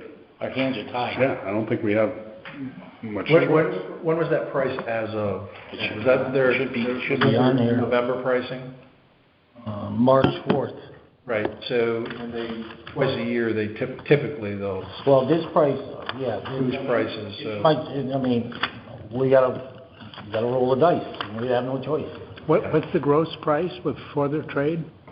Is it 162? 62 and change, is that it? Yeah, 162. Yeah. All right. So With the accessories he's ordering. Were you heading down the path of maybe it should be I think we just leave it in the budget and, hope that, Hope that the we trade-in covers any increase. And if it's 300, if we get this thing next March, the Volvo may not be worth anything. Sure. and we may be if the price goes up between now and the end of May to 172, then we're going to have to find the other $10,000 somewhere. So in May, when it goes through, I'll call him and say, all right, we're going to order the machine. Are you holding that price for the trade-in? Well, I would say... And if he starts cheating on, I'll go, really? No, Mine. All right. We have nothing but John Deere's in our garage, really? Yeah. Ed, are you sure that he would not accept a letter to buy subject only to the town passing the budget? No, that's kind of tough on them because if they accept a letter and then they get an opening on the line, they're going to start building that machine. Yeah. Even though they won't deliver till July, they're going to start building that machine. If they have all the parts. All right. So we got 5 weeks before the budget meeting? That could end up. I think we just. That could end up getting the town in a bit legal fee mess. Yeah. Well, no, it was clear that it would be subject to passing the budget, but you're saying that they're not willing to take that risk. Yeah, they wouldn't get the town in trouble because we're going to buy the thing, right? But we could give them a letter saying that we're going to buy it as of July 1. But it'll have a It's still pending budget approval. Yeah, and I don't know but I don't know if they're gonna accept that. That's too risky on them because That's they right. don't wanna start building that machine when they get time. I hear nothing, I hear nothing. Yeah, the auditors may not like that. No, I mean, you can't blame them. I mean, Yeah. then they'll, Yeah, but they're gonna want the business, right? So they're gonna wanna work with you a little bit. Not if there's a contingency in it, though. It's contingent upon approval. I don't think a letter from Tim would really. They're not gonna take it anyway. oh yeah, they said they Intending would. to buy. But not with the Not with the contingency. contingency. Not with contingency, no. No. No, but, and I can't blame them. I mean, you really can't blame them. All right. And if we need another 10 to 15 grand, we can always transfer out the I have my box. All right, do we want to, we just moved 40,000 out of capital under Public Works. To give ourselves a little cushion, do we want to make that number 170? That's where I thought you were going. No. I mean, you're on the, I mean, making the recommendation of the we representative. But yesterday, we didn't know about 40,000. Oh, I see. I don't know. Or just leave it at the 162 and we'll deal with it afterwards if we have to. Yeah. Yeah, if it's only 10 grand, you don't have to go or anything. Are you gonna have to repair the transmission on the existing building? No, we're gonna, it's good as long as you don't take it over the road. All right. As long as you don't use it. Leave it in a lot. As long as you don't use it. Or it just goes from box to box and crushes the stuff and go back. Yeah. All right, let me see. I don't think there's anything Else else. for Ed? Roads. I'm gonna give the line for the water. Paving, the roads, if you want to go to the last page. I mean, that's capital funds.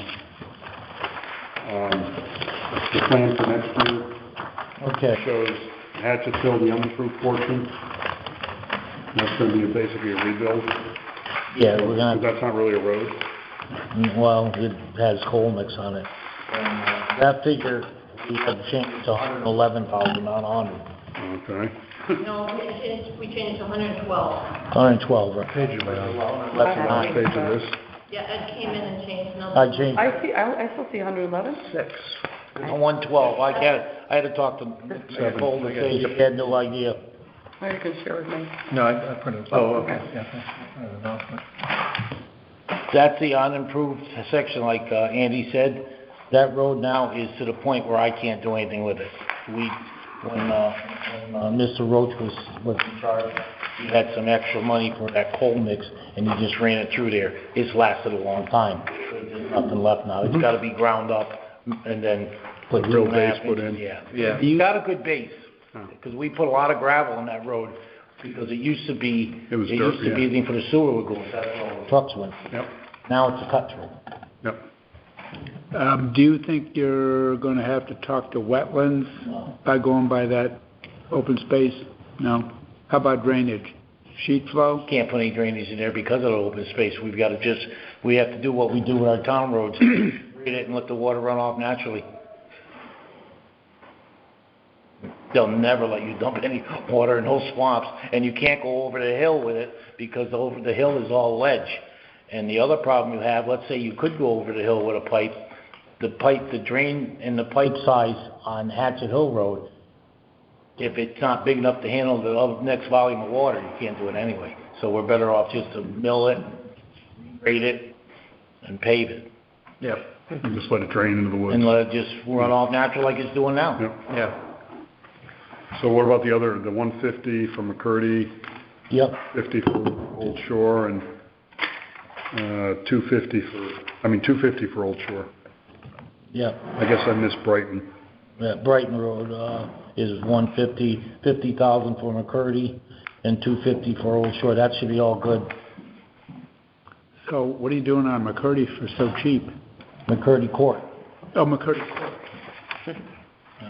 The following year, you'll see where we had Hatchet Hill Road, the improved portion. That number was way off. I moved that out today to 25, 26. That might be low at 800,000 because it's such a big road. But we'll get to that date and I'll keep looking at it if it's fine. I had to put McCurdy Road out here in it because McCurdy Road, once again, is that coal mix and it's getting to a point where we're down there every week trying to patch holes. Yeah. I've got to cut it out and temporary patch it this summer just to get us through another year. Yeah, there's a big one I saw the other day, right in front of the cemetery. It's like this. Oh, it's It's a monster. under the bridge is real bad. Yeah. No, it's bad. And then we have, what is it, Rolling Road? Mm-hmm. Yeah. That's that road I've had in because that road's another one that's just, it's all that is oil and stone. It's not even real blacktop. And then the last one is, out of rock, I believe. Yeah. That's out a year. I mean, that's just- I mean, that's just up. I just want you to know that this is where I moved it, and that's why. So is that new total 562? Yep. Okay. Yeah, because I printed, I've got 550. Yeah, he added 12,000. Today, Dave. Well, there's not Yeah, It was a surprise in the call I had. I'm missing page 7. I finally got those. The operative page. All the new heat is in the town garage. Everything's up and running. The truck here in July, a few looks, I see what it requires, and that would probably, this truck, if I can fix this, for what I want to do, it will probably push this truck out another year or two after that. The truck is just too good a truck. We just, and I'm doing it all in my maintenance budget without adding to my maintenance budget. Because I just put a new floor in our 96 International for like $2,200, all welded. That truck's, it's got 62,000 miles on it. Oh, that's nice. And if you look at our trucks going around, I'm pretty proud of them, the guys who take care of them. They look good. They look very good. People say, oh, you got new equipment. No. But anyway. Good stuff. Thanks, Ed. Thank you very much. I appreciate everything you do for my department. Phil? Okay. All right, Phil. We saved the best for last, Bill. Yeah. Say something about the handout. Yeah. On page 2, 3, and 4, the general, Yep. general fund that goes through the regular budget cycle. The last pages, 5, 6, and 7, these are all projects coming from the special capital project fund. So even though they put aside for those certain things, transfers and stuff in the budget, I still want you to see them in case there's some issue that you have. Well, we take care of those through just a bulk capital We do, transfer. but I'd like you to just look at those. Yeah. Because I can't do those transfers until next week. This is kind of a, Right. Okay. All right. Good evening. Bill? All right, so should we start? Yeah, I mean, if we start on the front page, go right down to senior center, there were a number of items in there that we moved out for obvious reasons, but some of the things that are in there are folding chair, a dolly, basically. Right. That's the 3,000. 4,000. This one's, I got a question mark by it. This is to move the Townwoods gate and shrubbery. The idea is, currently the gate is after the senior center entrance and before Townwoods Park. One of the thoughts is to move it so it's before the senior South entrance, of the senior center. so that people at night can't pull into the senior center parking lot. And there's, I guess, conflicting. There are some issues with it. There was an idea proposed by Matt Weber, I believe, and endorsed by Stephanie, is to move the entrance that is now there for Townwoods Park south of where you would take the right turn and pull into the parking lot. Initially, they wanted it further down, and I had some issues with queuing on the street right off the Townwoods Road.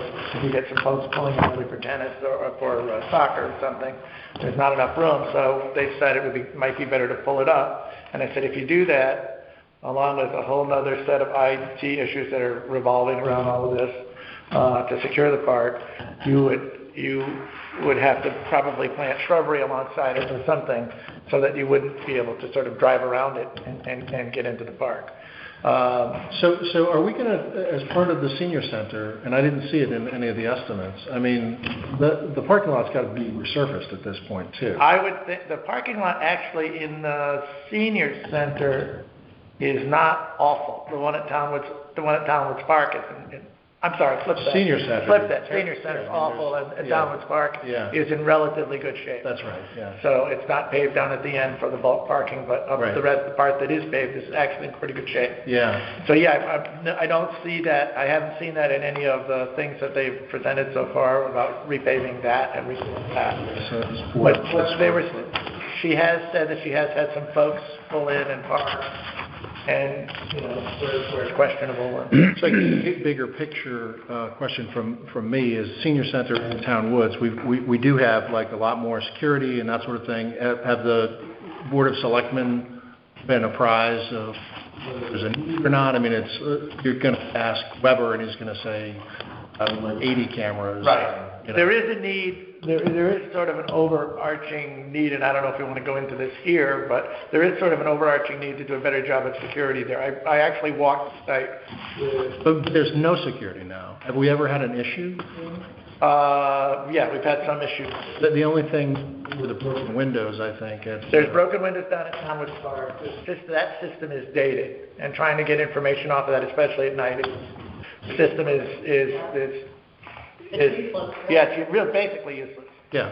The one at Townwoods Park. We've replaced some cameras at the senior center, which improved the situation a lot. But there are issues around if we revise the security with the new building and some of the stuff that we're going to do at the senior center, some of the infrastructure pieces can remain, but we can't use those cameras, for instance. Okay. So we're trying to get something that would be able to see a license plate going forward. But for right now, they do have cameras, and there is some stuff that needs to be replaced on the senior center. I think the big thing is closing the gates.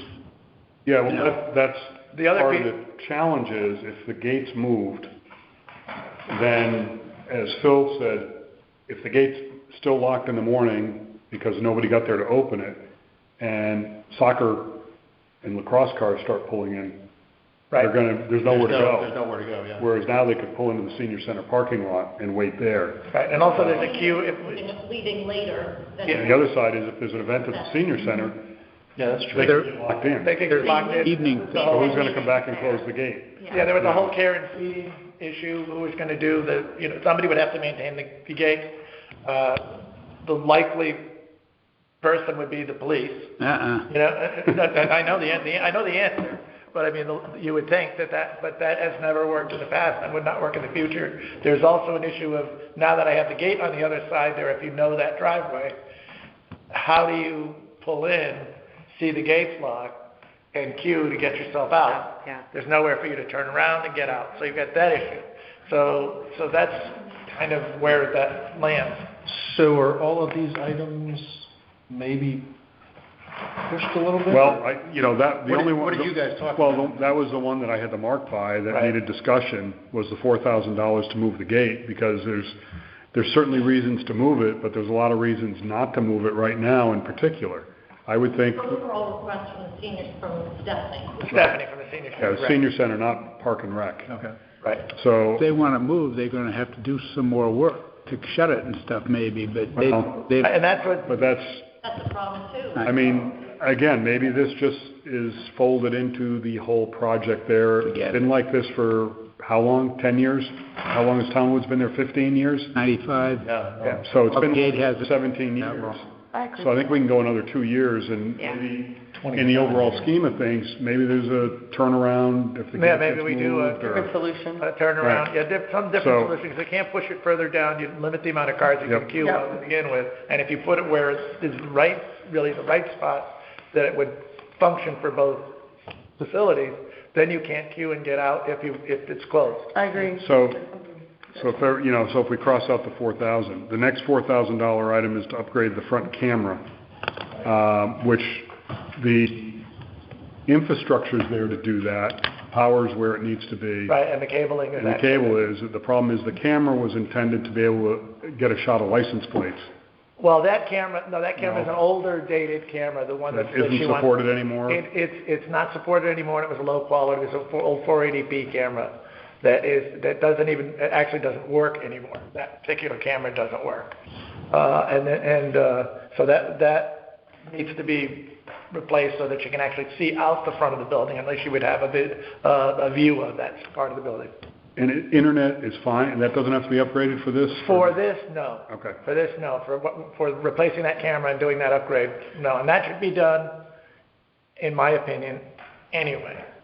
But let me ask you this, because it's like lots of stuff that we buy. Who's going to monitor it? Has anyone thought about that? The idea globally is to have it monitored by both folks that are responsible, both the Parks and Rec, whoever that is, and which they can do now with some of the cameras that are there, and Senior Center. But do they do it regularly now? The answer is no. Yeah. The answer is no. But is the capability there? Yes. And can they be monitored? Yes. But they do record. They do record. And so that if something happens, somebody can go back and look at. Correct. We may want to do something and make it so that it can record for a month, for 30 days, up from the 12 days that are. So, because you could do that to the cloud, is that, right, with what we've got there right now, can you do that? Right now, you don't need a physical thumb drive or we do not have cloud. We do not pay for cloud storage. We don't have cloud storage. Right now, it's physically held on a hard drive, and every 15 or 16 days, it reboots and refeeds the hard drive. Right. We can do storage for 30 days, and then that would still be pulled off and not cloud-based. What is cloud-based is there's an app for that site, and you can go on your phone and turn on the app and you can look at the camera. I don't know if the capability exists, because I've never used it, to reach in and say what happened on Friday. Right. Without going to the site and putting a thumb drive in. But somebody's got to do this, and all of that stuff is out there, and I've walked the site with our computer folks.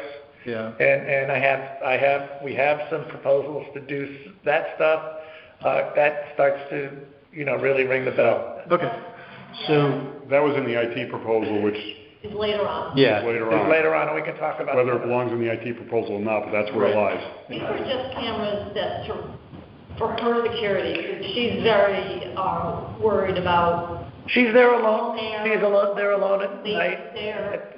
And we really wanted this in the budget, no matter if we don't do any kind of IT stuff. Right, and also as far as the renovation goes, it should be done before that. So that as well. So it's deterrent as much as it is anything else. It's a deterrent, and it also is an existing camera that they had that they no longer have. Right. So it's restoring that camera. Well, you'd obviously hate for something to happen, right? So you sort of have to look at that also. But someone should be monitoring it anyway, really. Yeah, I agree with you that the ability to monitor it, or at least walk in and download what's on there and store that, onto a CD or thumb drive, and then keep a record of that all is part of a greater scope. Yeah. Okay. I mean, you can look at the IT budget and see where you want to go with that. And then you can start making some choices. The alarm upgrades, I think that's something. That's the fire alarm system, which is really outdated. But it's aged by the building. I think we can do some repairs and get some of the sensors back up. We made it pass last time. When they come this time, we know that there are some things that aren't going to pass. So we want to make it pass. So it would be for the fire alarm specifically. And that's what's needed to repair it, not replace it? Right. Probably needs a new circuit board. That's why you see the We moved that out again. Yeah. Oh, we did. I'm sorry. Yes, we did. In the for next, in the I'm sorry. You're correct. We did decide. Yeah, we did decide to move that out as part of the renovation. Okay. Yes, all right. That's why I'm using my sheet from yesterday because it's easier to read with the green color coding. Yeah. The color copier stalled on me halfway through my. This one looks sharp. Just so you know, I'm not responsible for the color of your copies. All right. Sorry, Nicole. Okay. So we moved that out. Yeah, So we that got moved rid of, out. So so what do we you got rid of got? the 4,000 for the gate and shrubbery. So now we're down to town hall, painting one side of the building, which is what we do. Right. That's just the turn for doing that. Then Phil's got to replace the last two HVAC units. Well, in this current Three, budget, that's I'm right. replacing two, that leaves three that are outstanding. That's the 44,000. Right, for I've converted three. all those to heat pumps, and I've got a little bit of money in there for control work. If you do the math, it doesn't quite add up to the same thing. Right. I've got some money in there for controls to resolve some other issues in the building. Okay. Page on page. Skip right over the elevator. Yeah, the elevator I is, think that don't, I'm gonna have a discussion with Otis about that. she took it out. Then work in town hall, interior trim, paint, refinish. I'm gonna do that in three phases. One of them is in this year's budget. I'm gonna paint the open areas on the first floor and the entryway downstairs, repair the windowsills in here. That'll make somebody happy that those get repaired. And next year, I'm going to refinish the floor down here because it shows signs of wear. And we're going to do some of the interior office spaces on the second floor. And then in the third year, I'm going to do the selectman's office and the rest of the offices in the building. You'll see that number jumps up the last year because they're smaller office spaces, and they'll have to be done on premium time. So I'm going to try to do this while the building is open, most of the work, and so on and so forth. I say I put all the cleaning work at the tail end of the time. Next item, we actually took, there was $4,000 in there for art restoration and maintenance. It's been determined we don't need it this year, that there's nothing on the docket. The next item is just general town hall improvements, just money to have, along with the $6,500 and the $5,500 for a furniture fixture, just stuff that breaks and needs replacing. All right? Just to go down the line so we can approve the whole thing, and actually small equipment under public works, that's the normal, back down to the normal 5,000. Then there's a repair Phil told us about yesterday to the public works rear wall area is failing. It used to have some water got up against it before you redefined the grades in the back, and all of that corrugated, a lot of that corrugated siding, the last 18 inches of it has failed. And I would like to redo the back wall now that he solved that problem, and there's some insulation that goes with that, so we put that $6,500 in for that. Now we can move to public safety, which animal shelter's in there. So we're going to upgrade the air conditioning for the cat room. Yep. The existing unit handles... The existing unit has 3 heads on it. It's a residential unit that was put in about 10 years ago, and it does not filter with all the cat hair and stuff. It does a lousy job of filtering it, and the efficiency dropped way off. And I had someone go out there and look at it, and they pulled it all apart and pulled all the air out and got it working. There are actually 3 heads on that system. It's what needs to happen there is we need to put another mini split in there to manage the cat room, a commercial unit that has better filtration that'll take care of that. I'm going to leave the existing unit there and get the rest of the lifespan out of that in the other 2 spaces within the building, and that is 3 or 4 years out. We'll replace that. So she'll get a much better ability to. So the $9,500 is for a new mini split. It's a new mini split, commercial unit for the cats. Yep. The dogs don't get anything. Dogs don't get anything. The dogs have the old system. Yep.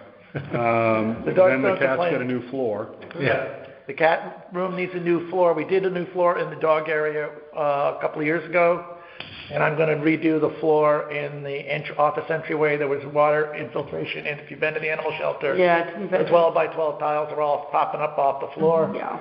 So that's what that money's for. Also, if you look at the right of the desk at the window that's there, you'll see some efflorescence coming through the wall. That's due to a leak in the corner of the building. That as some other issues, I'm going to correct that, and then I'm going to paint the outside of the building and clean it up. So that should take care of the. Yeah, you can see it. Yeah. Okay. And then there was a washer and dryer. Did we push that out till next year? Yeah, that's out till next year. All right, then, fire department, we've gone through, but what was in our budget yesterday was kitchen renovation, which we took out because that's been dealt with. Yeah. That was money we voted on already, but that was in here. Yeah, and everything, all these other items we've already discussed with the fire department when they were here. Except you flip to the top of the next page, and then it comes back into Phil. The Fountain Road exterior painting. Yeah, the building is dry bed at Fountain Road. We did the cupola, we painted that, took all the rust off of that and dressed that off last year and painted all the exterior trim and all the doors. The EFIS system, exterior finish insulation system, or as we know it, dry bed, needs and the kind of paint you use has to be an elastomeric type paint. So it's a little pricey to put on, but the surfaces are pretty straightforward. And there to accomplish the $12,000. We've already done the doors and trim and the cupola, so everything from all the high stuff has been done. Any questions for Phil on that? All right, emergency management. Yeah. I thought Dave invited him medical to. Thing and it comes your. Don't tell him. That's HIPAA. He's not here. He's not here. Yeah. And so we don't know of that or his other. Well, yeah, the 120, which is the reimbursable. That's kind of a catch-all for. Yeah. And then unreimbursed 1,200, that's a normal. The question we had yesterday was the 60,000 for the public safety communication upgrade. The beginning of that, which is actually supposed to be a $450,000 project. Yeah, and I think the new fund is going to give us, well, that's what we assumed. We don't know. Have any information from him. Yeah. Right. Want more detail. I mean, this is related to, I know he's talked to us in the past about an arrangement to put another repeater over in Essex on the water tower to fill in the area on 156. Got done That didn't get done. It didn't get done. I think there was some money he left on the table from that big project that was multi-years, and I think he left like 20 grand, and I think it's because the next phase for him was more than 20 grand. Right. And so I know he didn't do the water tower and something else I think about where we talked about, right? He wants to get fiber optic into the building, and there was a large cost associated with the estimates that he got. 26,000. One was 58,000, and that was they had to pick it off at Lime Street where we have fiber optic, and the school was actually tapped into Lime Street, and it had to be brought down. I went down there with another fiber specialist, and we found it right on the pole out there. With the cell towers there. They've got to have fiber going into the cell towers out behind the And there's a firehouse. conduit to the building. I had them when they were doing some digging from the cell tower. So while Can you check by my office? Because we've got coax all over. Maybe it's already hanging out there somewhere. And I said, just throw a conduit in for later. So that got done. Now he wants to bring it into the building. And what they did is they told him to come back here because he'd have to pick up CEN, and there's another network. Yeah. So in order to pick them up, for some reason, they wanted to use the same node. I don't know what that's about, but they should be able to pull off another node and then just crosstalk.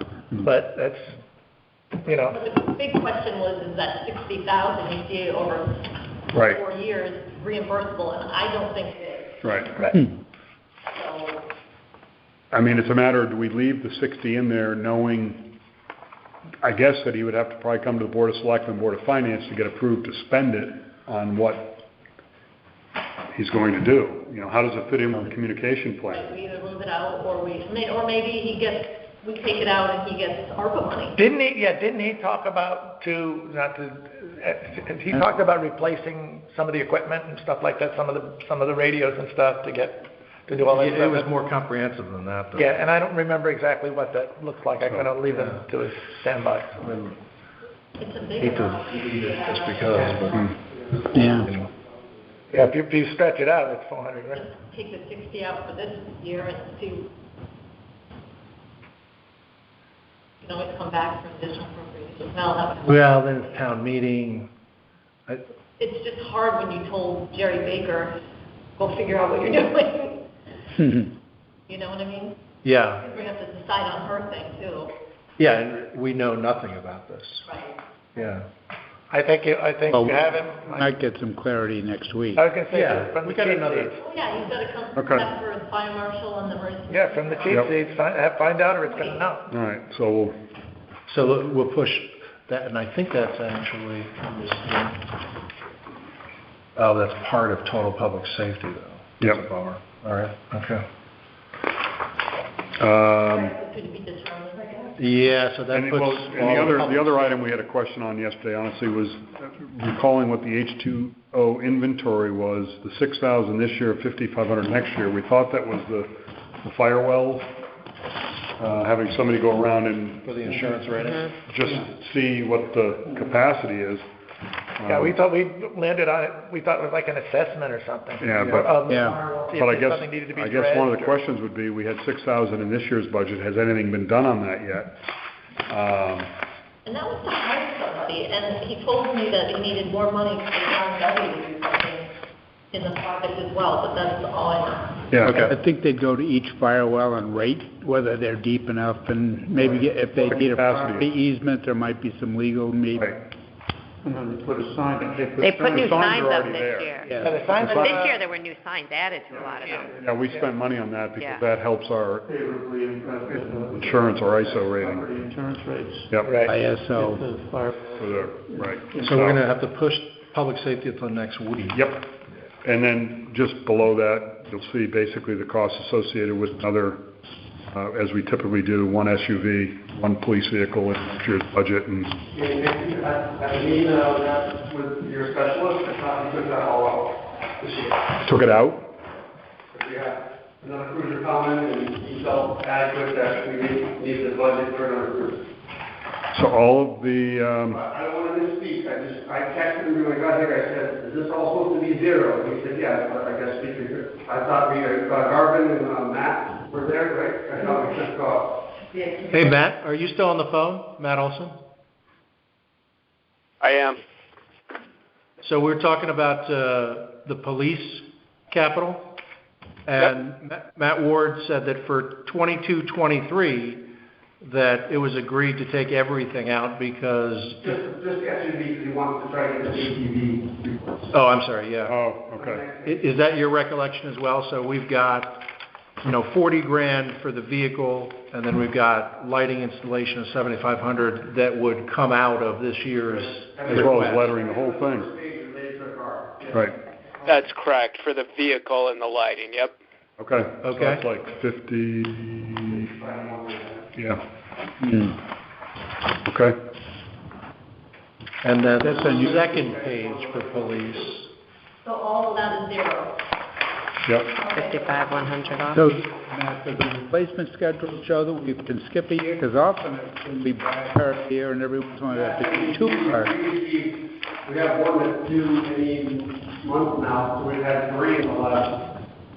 Because we bought two last year's budget. Yeah. And then, so the one that was purchased with this year's money isn't in service yet? Not yet. Well, that's good, then I guess that'll push it out. Yeah. So you're replacing the ATV? Okay. I mean, you might end up buying one earlier in the next budget year. You're getting this, I mean, for obvious reasons, the supply, I'm sure there was a backup there, but next time it might come in July or something. Right. So, okay. So I guess the next item, The ATV. the ATV replacement for the Rangers, essentially, right? It's, The one that we have now is very old, 18 years, it's quite old, and we made 18 years old, and a lot of work, and we're hoping to replace it for But we just put a ton of money into that ATV, so we're gonna keep the old one as well? Well, I think we're trying to get a trade-in that is for. Okay. Yeah, it should go. Well, you can't keep two of those things. It's silly. I'll also, it's 20 years old, I mean, it's, is it that old? I mean, I well, was on the board. 98. Really? Because I remember the Federation of Beaches donated that, and I was on the Board of Finance then. Yeah, no, it's like 2009. I think it might have been a used one though. Oh, really? Okay. that could have been, I guess. Which was when I was here. Yeah, I remember it being donated and Yeah. assumed that. I think it was about $8,000 or $9,000 when they donated it. That's a little trailer? We put it on a trailer, Yeah, a little trailer out back, I think, for it. Donated as well. Well, one of the concerns that one of the specialists had was operator education. The current one, I guess, was many times driven down the roads in all-wheel drive, and that is not good for him. Yeah, So, Andy, that was one of the things that, there was some training money in the budget for the Rangers this year. It was a fair amount of money. Part of it was to cover items like that during that week-long training class. Because you're spot on, that was part of the issue with the current ATV, is that apparently it was damaged by driving in that manner. And I'm sure the newer ones, there's probably a transmission you can buy that's going to be, instead of four-wheel drive, more of an all-wheel drive that might react and behave, not do the damage by driving it on the road. Yeah, they have a viscous coupling rather than a transfer case. Right. Yeah. And they tend to. So. All right, so that's ATV. You got to sign that. So that's ATV, yep. Right? And the associated, it's lettering and lights and all that go along with it. So it ends up being basically a $30,000. We used to buy police cars for 20 or 25. Yeah. The old days. So, remember nickel. Hey, Matt? Yeah. I was just going to say on the lighting, there was some conversation we had with Matt about could we take the lighting off the current ATV and reuse some of it, but I don't think that, for some reason, that wasn't a viable option, as I recall. Yeah, probably better off when it's a new unit with new stuff on it, so the lights will last as long as the unit. But if they can do that, if they can save some money there. So now looking at the building, here's Phil's area, window tinning. Phil, you want to tick these items off and just briefly? Yeah, the south side of the building, there's a lot of direct gain in that part of the building. We just replaced a lot of the windows in that building. It does the latter part of the year.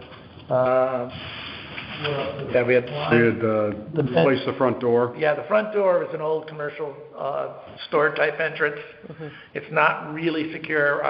When I painted the building 4 years ago, 3-4 years ago, I reinforced it and corrected a lot of it, but it should be replaced.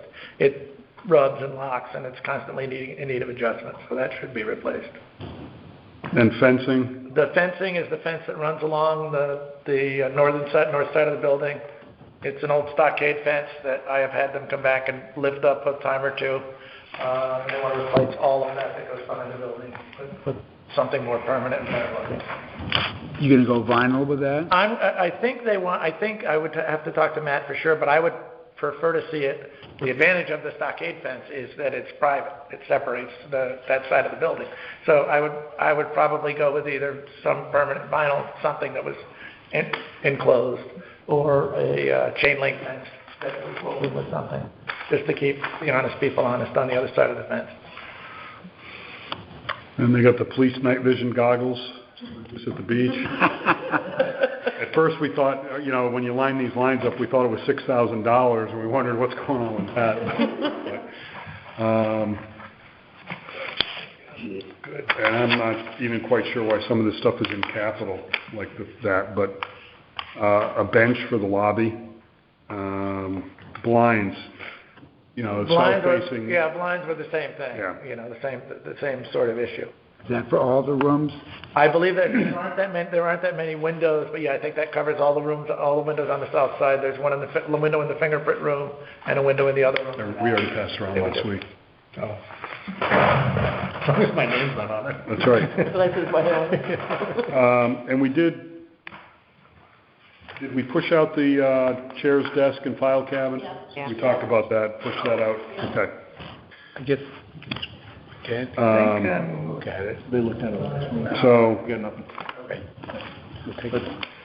Somebody signs on this one. Did you, Sid, sign it? Yeah, this, I did. Yeah. It's on the front page.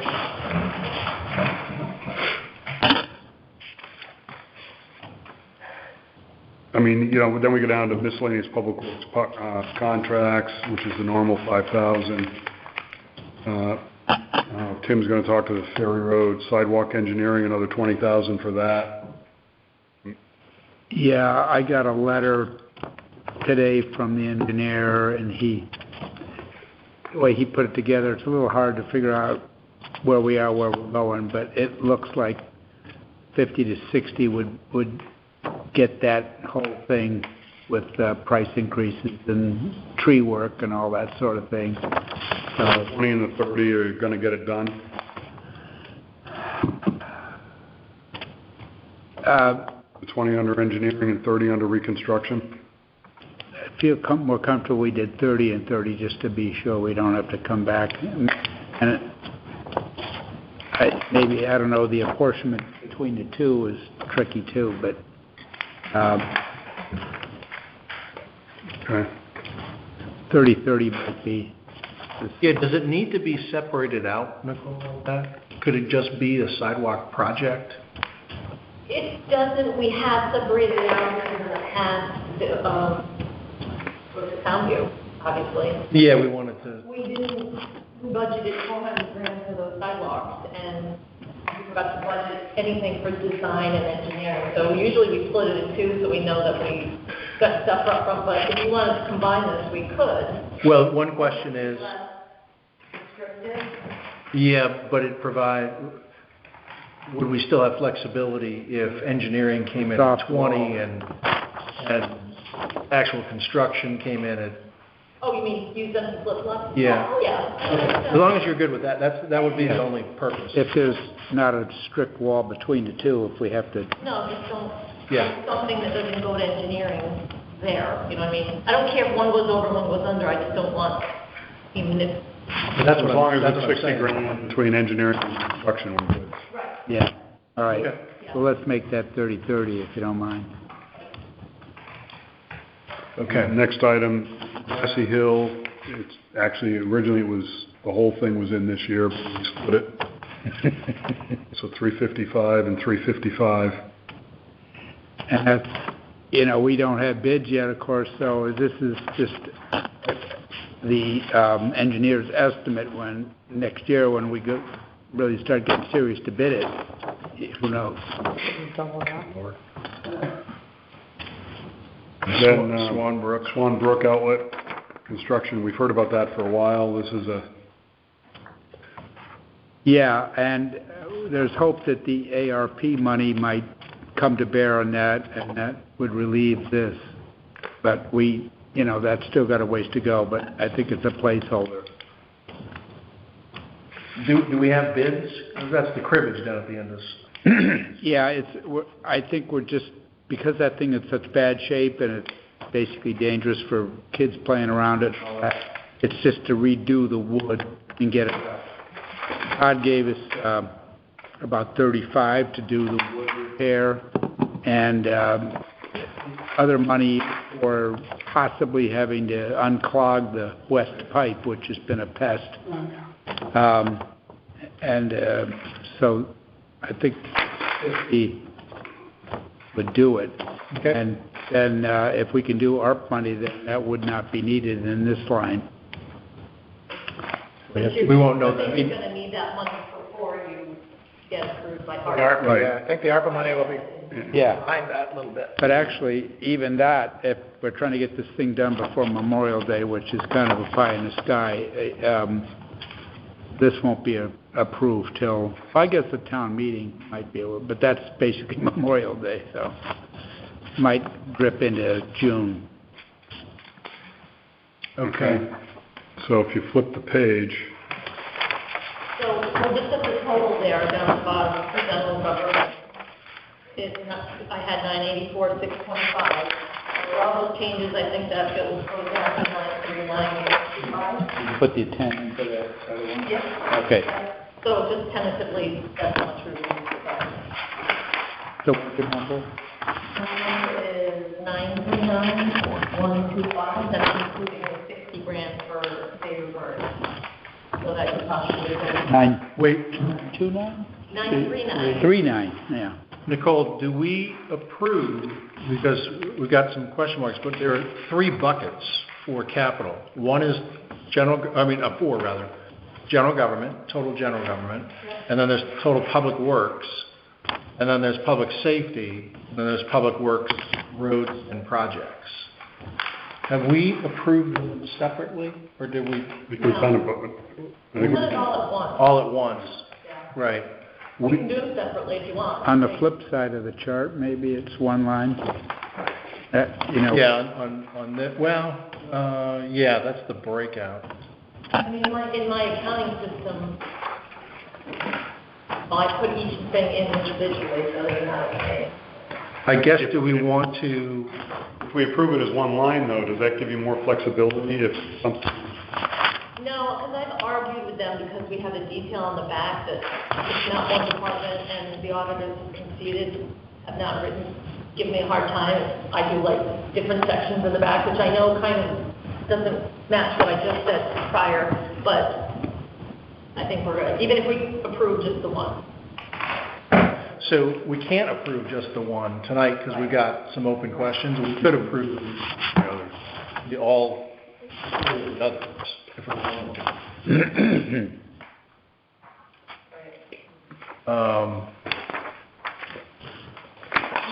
Just wait because I can't, with all the open items, I thought Dave's other departments would be done tonight. Yeah. I can't get a mill rate fortified. Right, because it's going We're to, going to have another meeting the 29th. yeah, okay.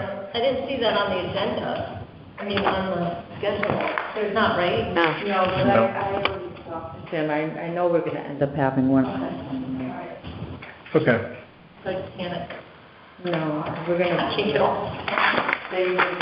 Well, we don't have, we just got emergency management as questions. Well, you might have some under IT.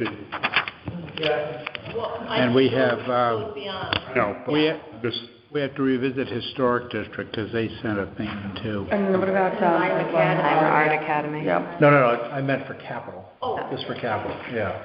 So we'll push this off until we have 2 more numbers, yeah, and then we can approve in toto.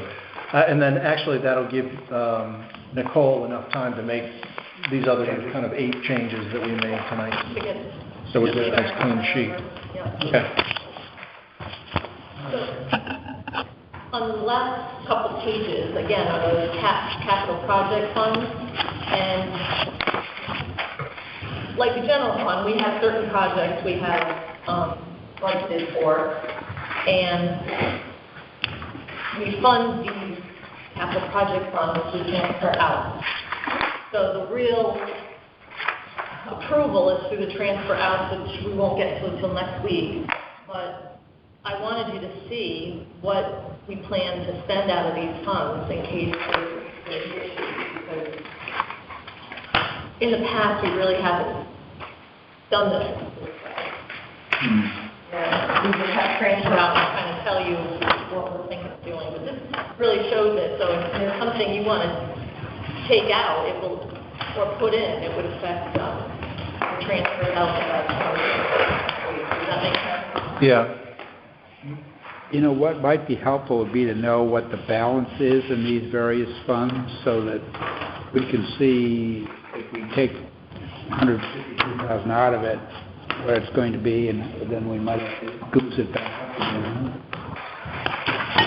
Well, I know, but I would say most of these certain projects, there's not a lot of extra funding that's sitting there. You know what I mean? Yeah. When we go through, Like the fire trucks that we kind of on the money there. yeah, I would plan for that number. You've got the monthly, you can just give us February balances for these particular funds, right? And we can just subtract out.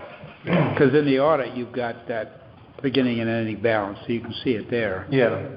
Yeah, I usually do it in that packet. I haven't because I have a problem with my accounting software for which the vendor is trying to figure out why balances are changing. So that's why you haven't done that thing, and I just have to All right, so we're gonna have to push capital, project funds transfer out.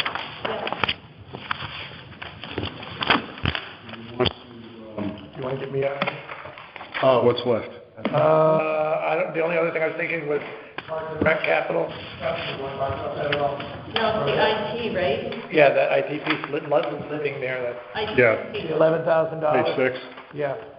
Well, no, the 11,000 for, That was part of the digital fire alarm and all that stuff. That's part of Senior center and everything Senior else. center capital down, which we just want to let sleeping dogs. We lie. put it out. Okay, I good. crossed it I'm good. off. I mean, Okay, good. Nicole took it out after yesterday's meeting. Okay, good. That was a good move. The only thing left in there would be, IT for PD.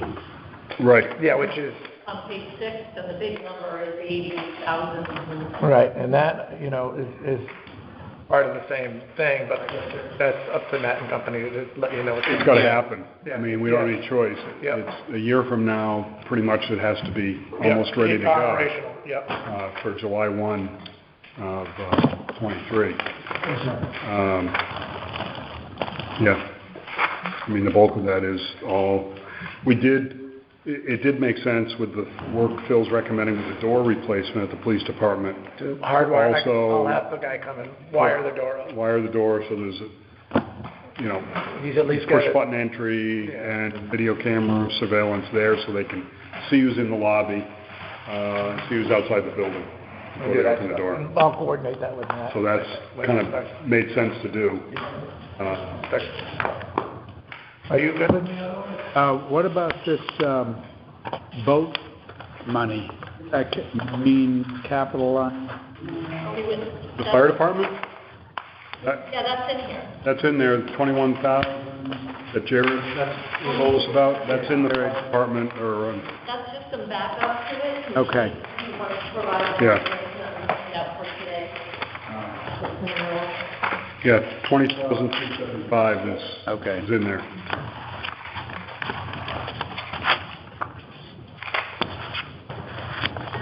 Okay, Bill?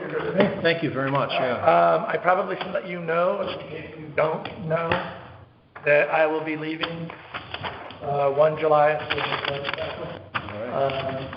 And I let Tim know a little bit ago.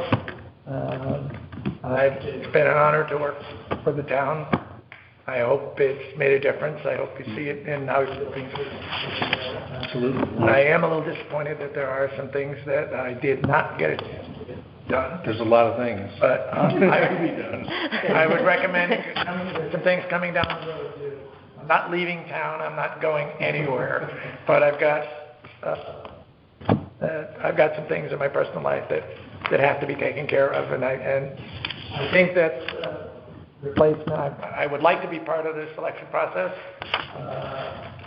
but I think the job requires more hours than I am willing to give it.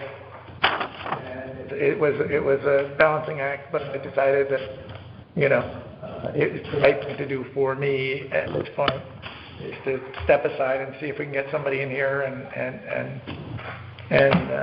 take over. And I'm trying to push, you'll notice in the budget, I pushed certain things ahead to try to get them finished this year. Next year, those pieces will be complete. And I'm also doing a little bit of job of taking stuff in folders, keeping stuff electronically.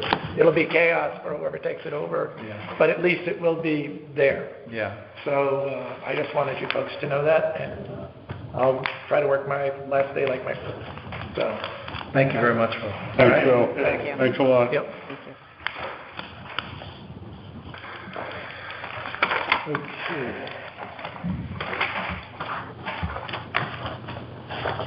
Nicole, revenues. Revenues are just, big.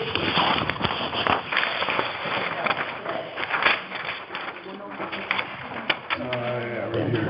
Perfect, thank you. Thank you. I'm just going to go real quick.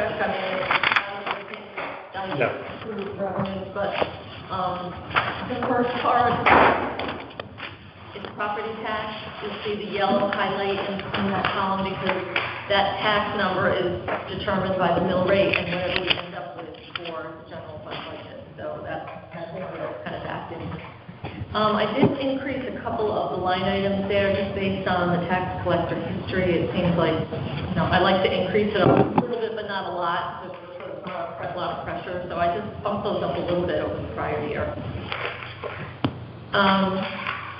Going down, just a couple notes. 51,600, that's the least we get on the cell phone tower. And that's up to $4,300 a month, so it keeps going up as either things get added to it. So that's Yeah, they all added 5G technologies. right. 15,000 of miscellaneous. What drives that really is the permanent refunds and doing the membership. Permanent is our insurance carrier. They kind of give us a rebate, savings rebate at the end of the year. It's usually between 9 and 10, so that's why that 15,000 is high. I increased town clerk as well as building to 270 and 170. Not as much as I would like, but because I'm not sure with COVID if this is just an anomaly, how busy their office has been with sales and all of that, so I did increase it a little bit. Rogers Lake reimbursement of $32,000, that's 50% of the budget that we approved. Just a question on the land use thing, and I talked to Kim Gross on this, and I was going to talk to Dan as well. We usually split all of these reimbursements out for land use, and I wondered if we could just combine them all into land use fees, which would include inland wetlands and all of that, for the $11,000, and then any of the reimbursements, I'll find them all into the $4,000. I don't know if there's a reason why we spike it out, but it's very difficult to spike out how they give it. You know what I mean? Like one person has maybe 3 different entities. I don't know why it's been spiked out, and I wonder if there's an issue with it being spiked out that anybody knows of. From a management perspective, I mean, does anyone ever look at those? I don't know whether the commissioners keep an eye on it. I mean, sometimes if somebody... Like if Kim Rose is planning, I mean, she can tell you, she has a report that tracks it all, but it's all now so much together in that online permitting, different times, and... I guess their expenses would be isolated, but the revenue was... Yeah. I'm going to still ask up there. I make it easier for me, but I don't want to do anything that's going to statutorily affect anything. Is it an issue for auditing in any way? I'm sorry? Is it an issue for auditing in any way? No. Yeah, I mean... Okay, I'll check with the auditors, and I will check with all the people up there to see if they have a problem with that. Let's see.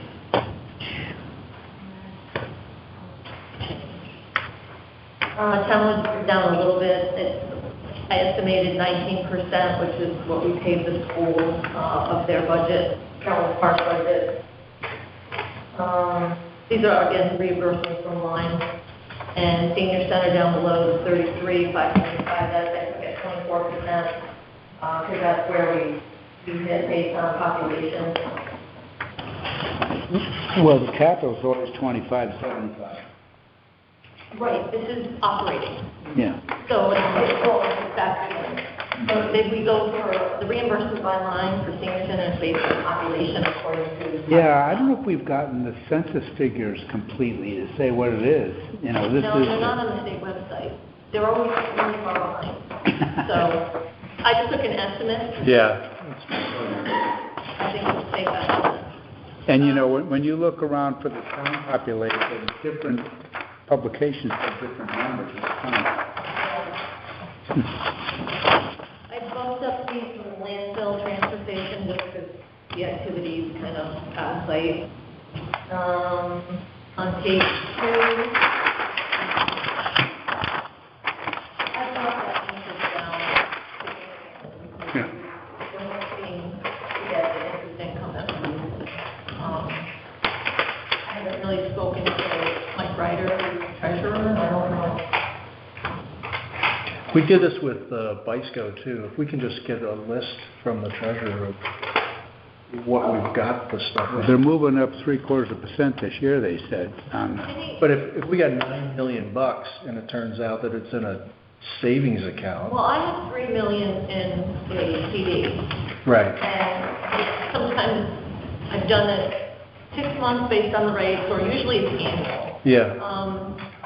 But that's what we found with BISCO. It was all sitting in literally a savings account. Yeah. And so even getting a little bit of interest, with... And it's hard because we get a lot of service from Webster, which is factored into the interest rate we get. And so I have to leave balances in an operating checking account in order to earn enough. Balance has to be high enough to earn enough points to offset. Compensating fees. Right, so that doesn't help either, so I've got to do that as well. So it's a balance. I don't know that I haven't seen it in a while, so. Yeah, I mean, just curious. I mean, it shouldn't be zero. Right. So we'll see if maybe some of those. $9 million. Yep. Or now 10. The next section is intergovernmental, which is federal and state funding.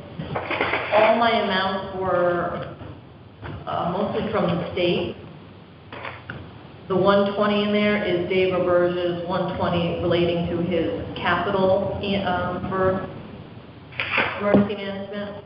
You see they spiked up the ECS money to 560 because they're combining a lot of things here, but our net increase from the state is like 184.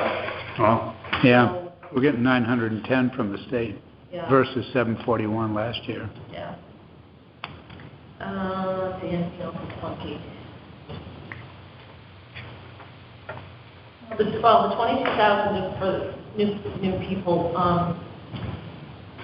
That's on all the telephone lines and all of that from SNET and Verizon. That is, all that information is collected by the assessor, and she sends it to the state of Connecticut, and then they tell me how much they're going to give me. So that's an exact amount from them. And then at the bottom, you'll see the other yellow highlighted box to be determined, which is if anyone has any issues with any of these numbers, I'll use them going forward, and we'll see what. Thank you, Nicole.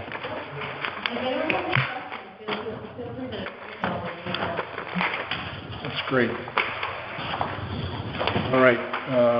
We have minutes or no, Michelle? Should have. For the first? Oh, we got those two. No, wait. There was March 1st. Did you guys get those ones? This is first.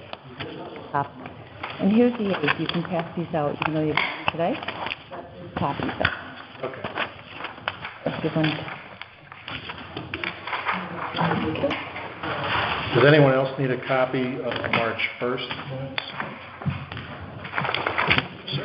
Yeah. What do you got there? So this is last week, right? Right. So actionable March 1st. You guys got those last week. We got these last week, Yeah. All right, so I'll entertain a motion to get the ball rolling with the approval of March 1st, 2022 minutes.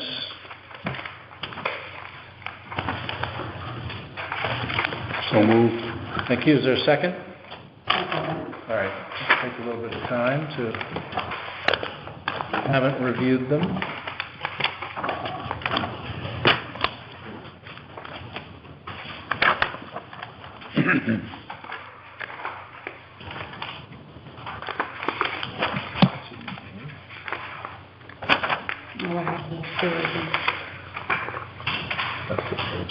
Okay.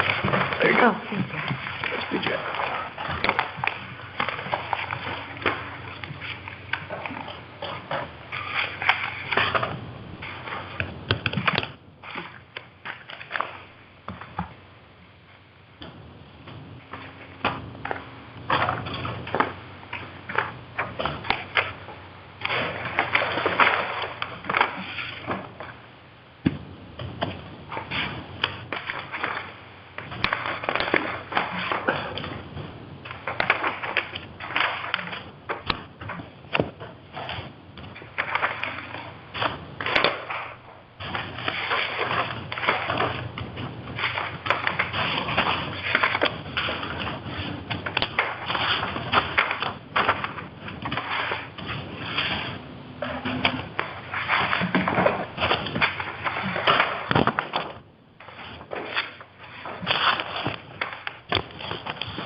need for additional time? It's 10 pages.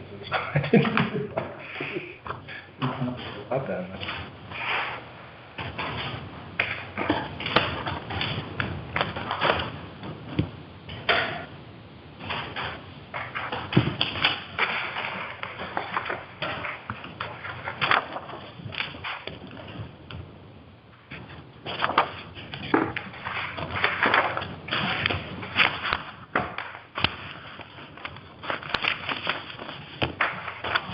Seeing on page 2, under emergency management, it says Mr. Robert. I think it should be Mr. Roberge.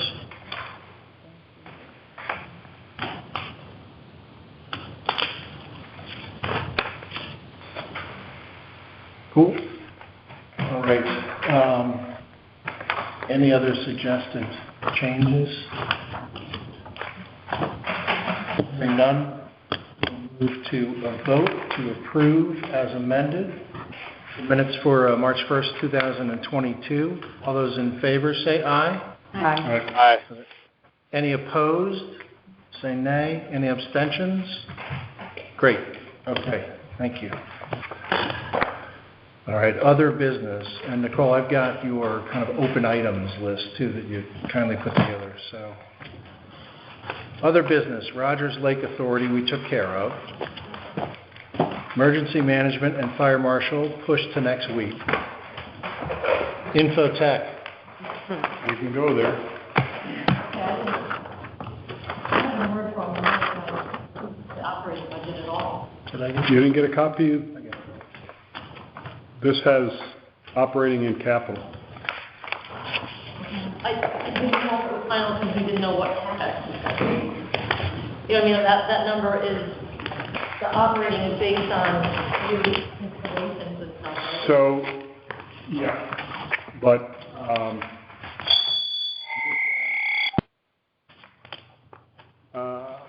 the front page of it, 60,908, that is what it is for what we currently have. Okay. That takes care of our software, updates, etc., our machine, as well as the addition of transfer station. After the tone.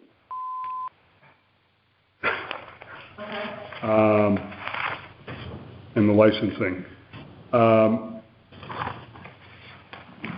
The master services agreement, the 4,500,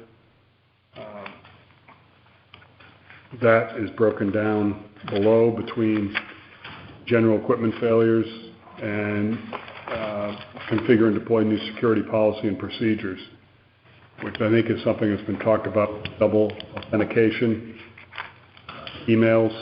It's something that, another item that's not on here is cyber insurance. That's an unknown at this point, but that's something that they're probably going to require in order to get cyber insurance. That's what... Yeah, there's a lot of stuff that we need to do to get that. Right. Yeah. So a lot of that has been included in this from CT Comp because he knows what's required. And the next set is just renewal of licenses. Some of them don't expire for another year, but we obviously have to figure them into next year's budget. Some of the hardware and software. And some of the new things, as you mentioned, the transfer station, the agreement with Creative Info Systems, which I guess that's on the bottom of page 1.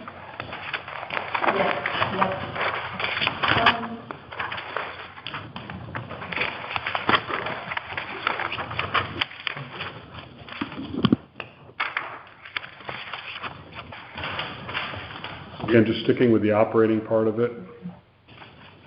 Go to page 2. Again, these first two items have both capital and operating, but that's related to security. That's going to be required for cyber insurance.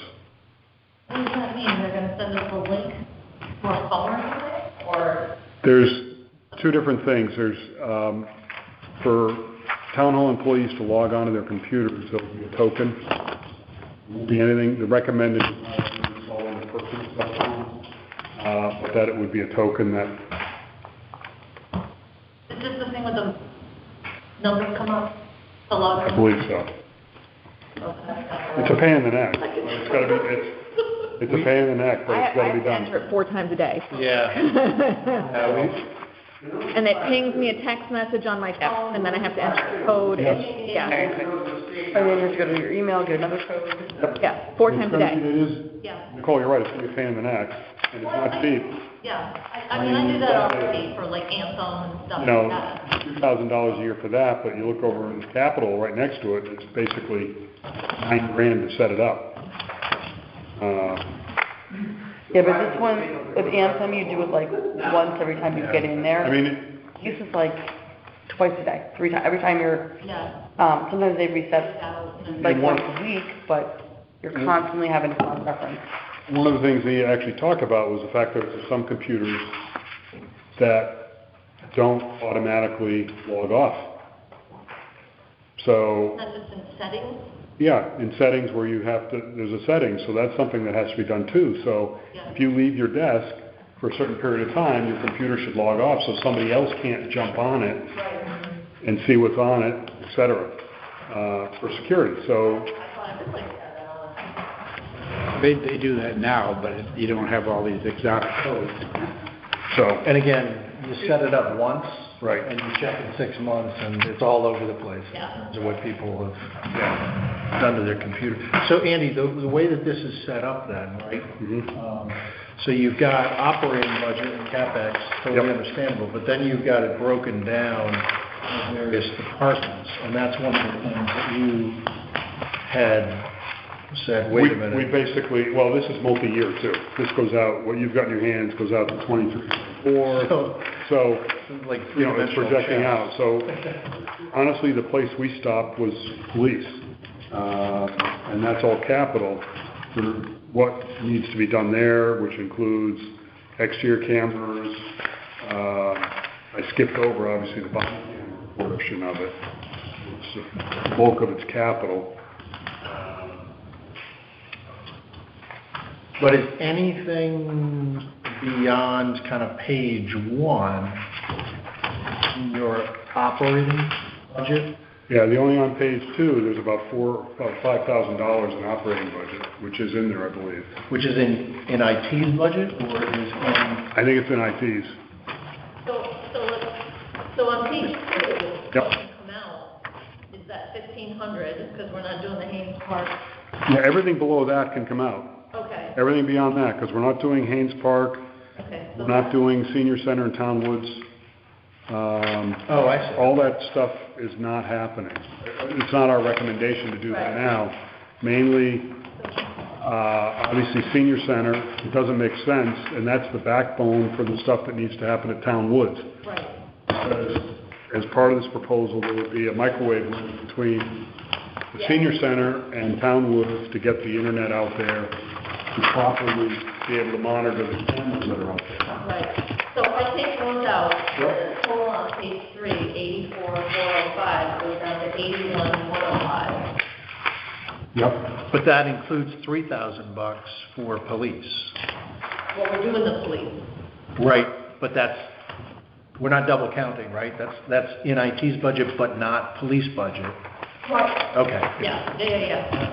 So if you go to section 202, or I'm sorry, 201. Yep. Taking the IT operating budget.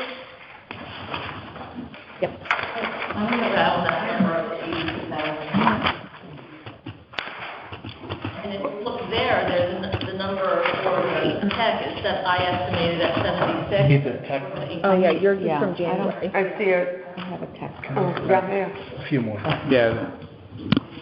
So it looks like it's 82,000, you're saying? Yeah. That was March Instead of 18th. the 76, Right.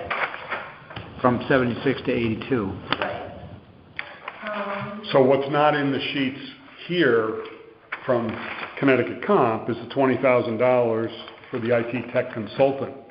Yeah, that's That's the proposed possible part-time town employee. Right. which I would hope maybe the Board of Selectmen, I just found out about Phil leaving, perhaps there's a way to find a person to combine different skill sets, but they don't have to be an IT. What I've heard from talking with Michael, town hall employees can take care of rebooting printers and computers. They don't need somebody that can come in to do that as often as, okay, that's what, so, but what is needed is somebody to manage the projects that are being done, because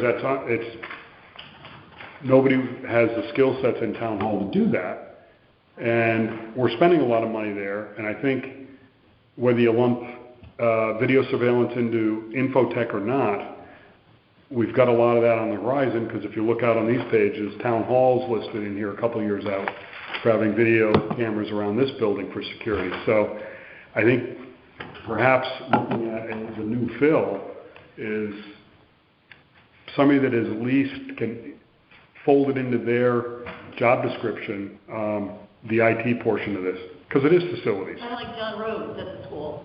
I mean, not him personally, but But he that's did both. Ron. Ron. Well, Ron Turner's the new guy that. But I think they hired. But they separated out.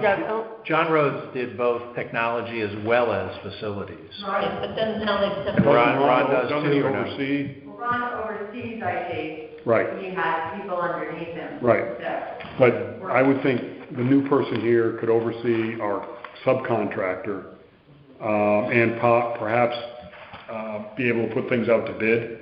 Because some of these projects, we've got a blueprint for what may be needed to be done. It doesn't necessarily have to be done by this company.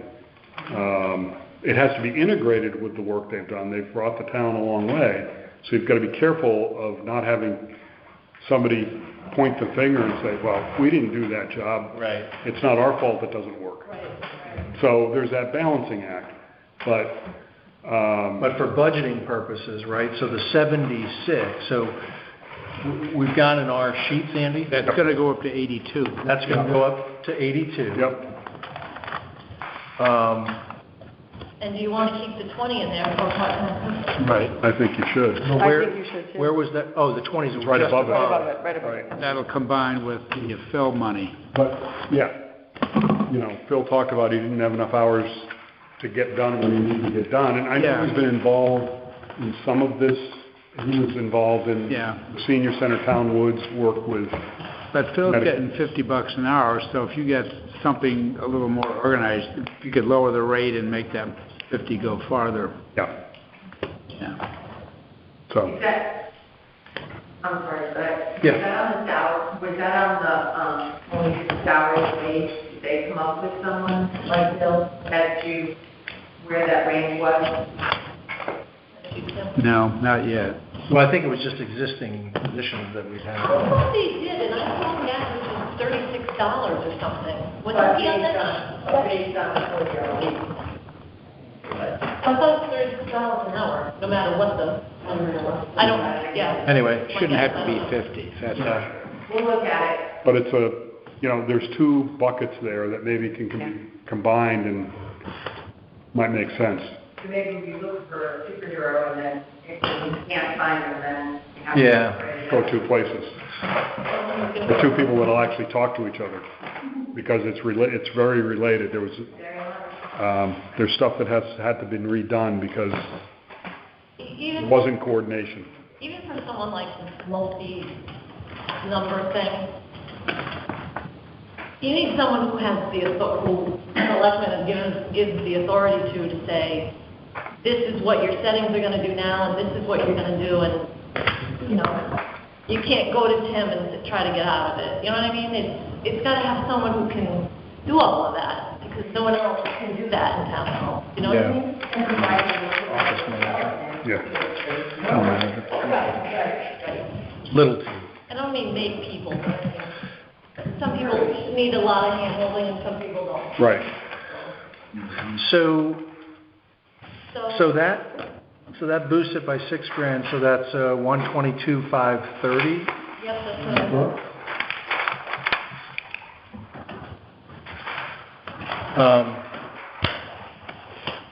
Any other comment? I'll entertain a motion, but anything else, Andy, that we should- 5:30? So I'll entertain a motion for 122-530 for Infotech. I'll second that motion. No. We're all first. So moved. Okay, any further discussion, questions, debate? Hearing none, we'll move to a vote. All those in favor say aye. Aye. Say nay. Abstentions? Excellent. Thank you. Did somebody second that, Dave? Yeah. Kim did. Okay. Okay, great. All right. We accomplished one thing tonight. Oh, no, we got Rogers. Yeah, two. Half of Rogers Lake. I mean, I don't know if you want to, I mean, one thing that's not in the budget is cyber insurance. Right, that's in, I don't have that in my. We don't have a number. We don't even have a guess. I don't know that we can even get it, because we have to have all these security things in place to even apply for it. Yeah. They'll deny you. That's actually Or so, that's what they told us. But if the priority after July 1st, when this budget goes in, is to get those things in place, it's, just because it's a budget year, doesn't mean we shouldn't wait till next year to get it. There's probably some point, hopefully, in the next 6 months that we could get cyber insurance. Hope. I mean, I would think we need to do what we need to do to get it.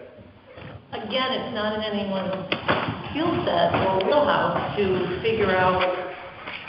Well, you fill out a form. Selectmen, Yeah. that's for the selectmen, not for me. I mean, Yeah, the application has a bunch of stuff. Do you have this security feature, yes or no? And if you do, describe it and everything else. Now, I've got a big, huge IT internal control check that's already done. I have to do it for my audit. Now, there's things in there they recommended and all of that stuff, so I mean, we could work on that, but the selectmen have to do that project to somebody else. I mean, that's a project in and of itself. But Andy's point is, do we have some money set aside because this is a priority? Oh, we should. Yeah, we should. Martha. DC Adams did a wonderful presentation on cybersecurity insurance, and they have someone out there that might be able to at least give us a ballpark figure what another small town is paying. Well, one of the problems is Kerma did this insurance. I think I mentioned this in the past. Yes, I know that, but Kerma did the presentation on the cybersecurity and has 3 or 4 options for you to go to get your cybersecurity. And that was in the CPM presentation that I watched in January. Yeah. Huh. And it was a webinar on cybersecurity. Because I called them twice in their offices in Newton. I got vice president of X1ZEQ and told them our situation. This was probably last July. Got no calls back from them. You should have told me. I have a Kerma rep. Oh, well, that's ultimately what it ended up with. But because what they said was, hey, we're not providing the insurance anymore, so you guys are on your own. Give us a call and maybe we'll have, some ideas. It sounds like that they have formalized it. Yeah. They did in advance of the end of the year when it was expired. They sent it to us like in February of last year, and it expired that June 30th. But that thing made the rounds between all different departments. I think that I even thought you were working on it. That's what it died on the vine in July when, For some reason, I thought you were working on getting the cyber insurance. Well, Michelle told me she filled out a form with Travelers Insurance, or started to. And Tom Riggio from CT Comp was looking into it as well. And those forms, by the way, they're miserable. I'm sure they are. I'm sure. Their language. It's like the insurance. And it's going to be, in the case of Tom, it's going to be an opportunity to sell us more stuff. But our IT guy filled it out. Okay. And that's it's not anyone at this table or anyone in the room who can just go down and say, oh, we've got 50 employees. Well, probably not Michelle either. I mean, none of us really know what sometimes some of the things are talking. Well, even, I know Tom helped you with your stuff for the audit. Yeah. Because he knows what software and what hardware is in place to try to prevent the attacks. So it makes sense that he be involved in it, and I think he's doing it as part of his fee, he's not charging us So extra. one of the issues is Kerma is great, but I'm happy to call CCM and get. Yeah, that'd be great. I'm happy to find out where we can be, the starting point. yeah, but we don't have a consultant for insurance because we're with Kerma. So in a lot of other endeavors, you have Aon that represents you and then goes out to like 5 different places. It sounds like what will be required, to Andy's point, is we've got 5 choices maybe from CCM, but somebody's going to have to spearhead the effort to fill out all these forms and try to figure out what's the best. Get the required things in place before we really. Well, Yeah. and that's where So- we may have to ping on Tom from, Yeah. at this point, because he knows what we have. We've got to find out from one of the providers what it is that our baseline, Yep.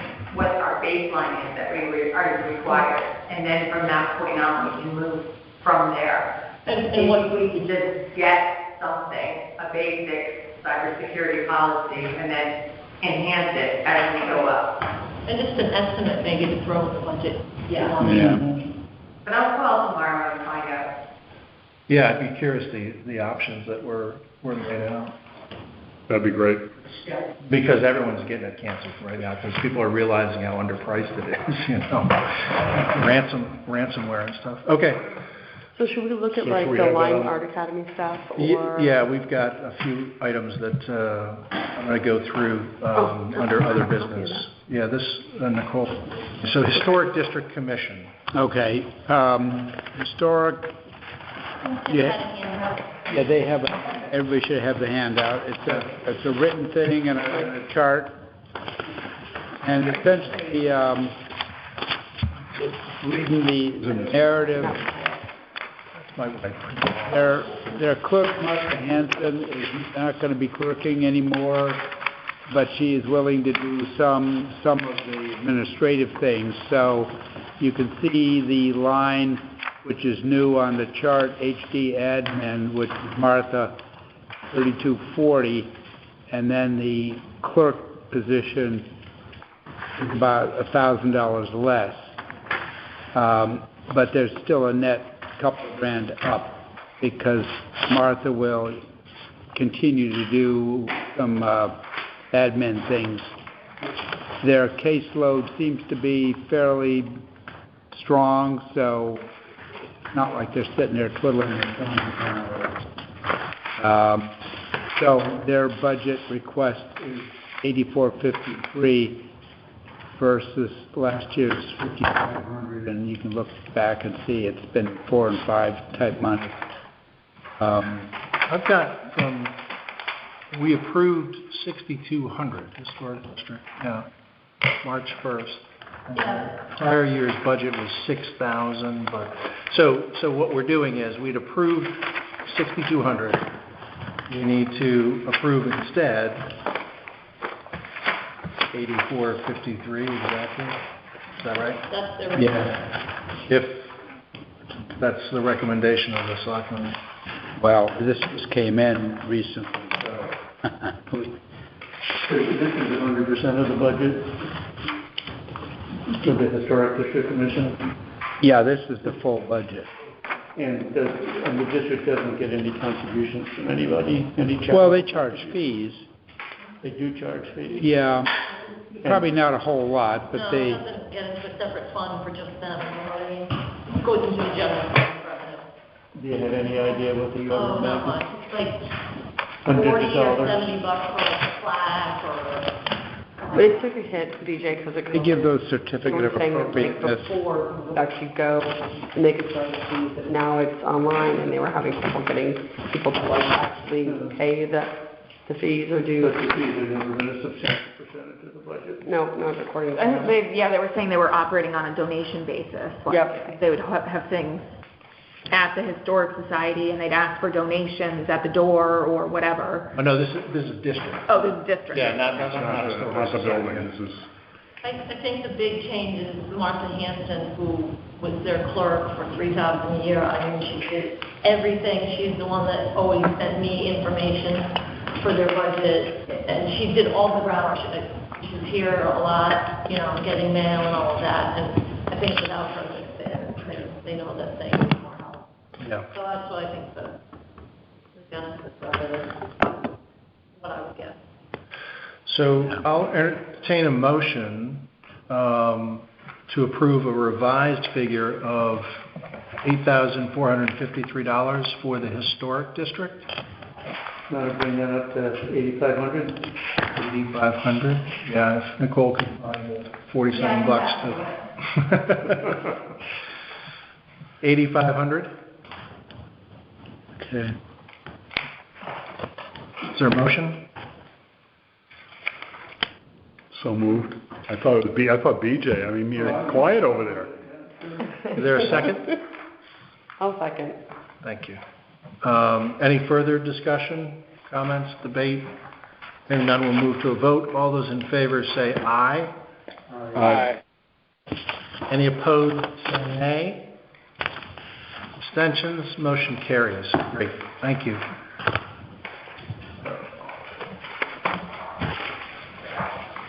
Revised to 8,500.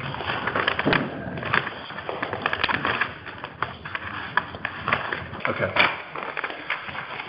All right. Other business. So Nicole, if I could, just tick off some of these things. Michelle, we don't have Art Academy. Yeah, we didn't. Yeah. This is other, we'll accept. And I also want to talk about Mira when you have a... Right. That's also on. Okay. So here's what I've got. I've got Grassy Hill Bridge additional funding. We just took care of that. We've got additional administration charge to line for the following items. That's not really a board. So then we've got extra funds to repave Soundview roads after the sewer project and how the road, we got that money from No, what I'm speaking of is that when Ed talked to WPCA last year about, as a result of this whole sewer project, does that include repaving the roads for everything they're going to dig up and everything? And they said no, on the town roads, the town would be responsible for it. And although we do have that money, part of the money, I don't think all of the roads are included. Well, it could be, Connecticut Water tore up the streets, they gave us money, and when they come back to do the sewer, the project will undoubtedly have some money because it should restore the roads to their former glory as well. I know it should, but I think Rich Prendergast told us no. Ed went into a tailspin. So can I ask, because it's not going to be an action item for tonight? No, and that can go probably till another year. Yeah. Until they finish that, so. And then we've got add funds to engineering for White Sands Beach. Is this thing failing again after we spent a ton on it? Well, this is what you said, I think, a year ago. Why don't we just spend the money, get engineers down there to fix this thing? Well, I thought these half horsepower motors up from much smaller ones were supposed to be solid. I haven't heard there's a problem. But that's just something from carryover years that I've heard that I put down here in case you wanted to address anything. That's really what, it's my own to-do list. Yeah, okay. Fall through the cracks. And then the White Sands Beach gazebo. No, White Sands Beach, not Soundview. Let's just cross that off. That's another piece of... I drove down there last week, it looks pretty good. That did not get requested, please. Okay. All right, Tim, Mira closing. Okay, I handed out a spreadsheet.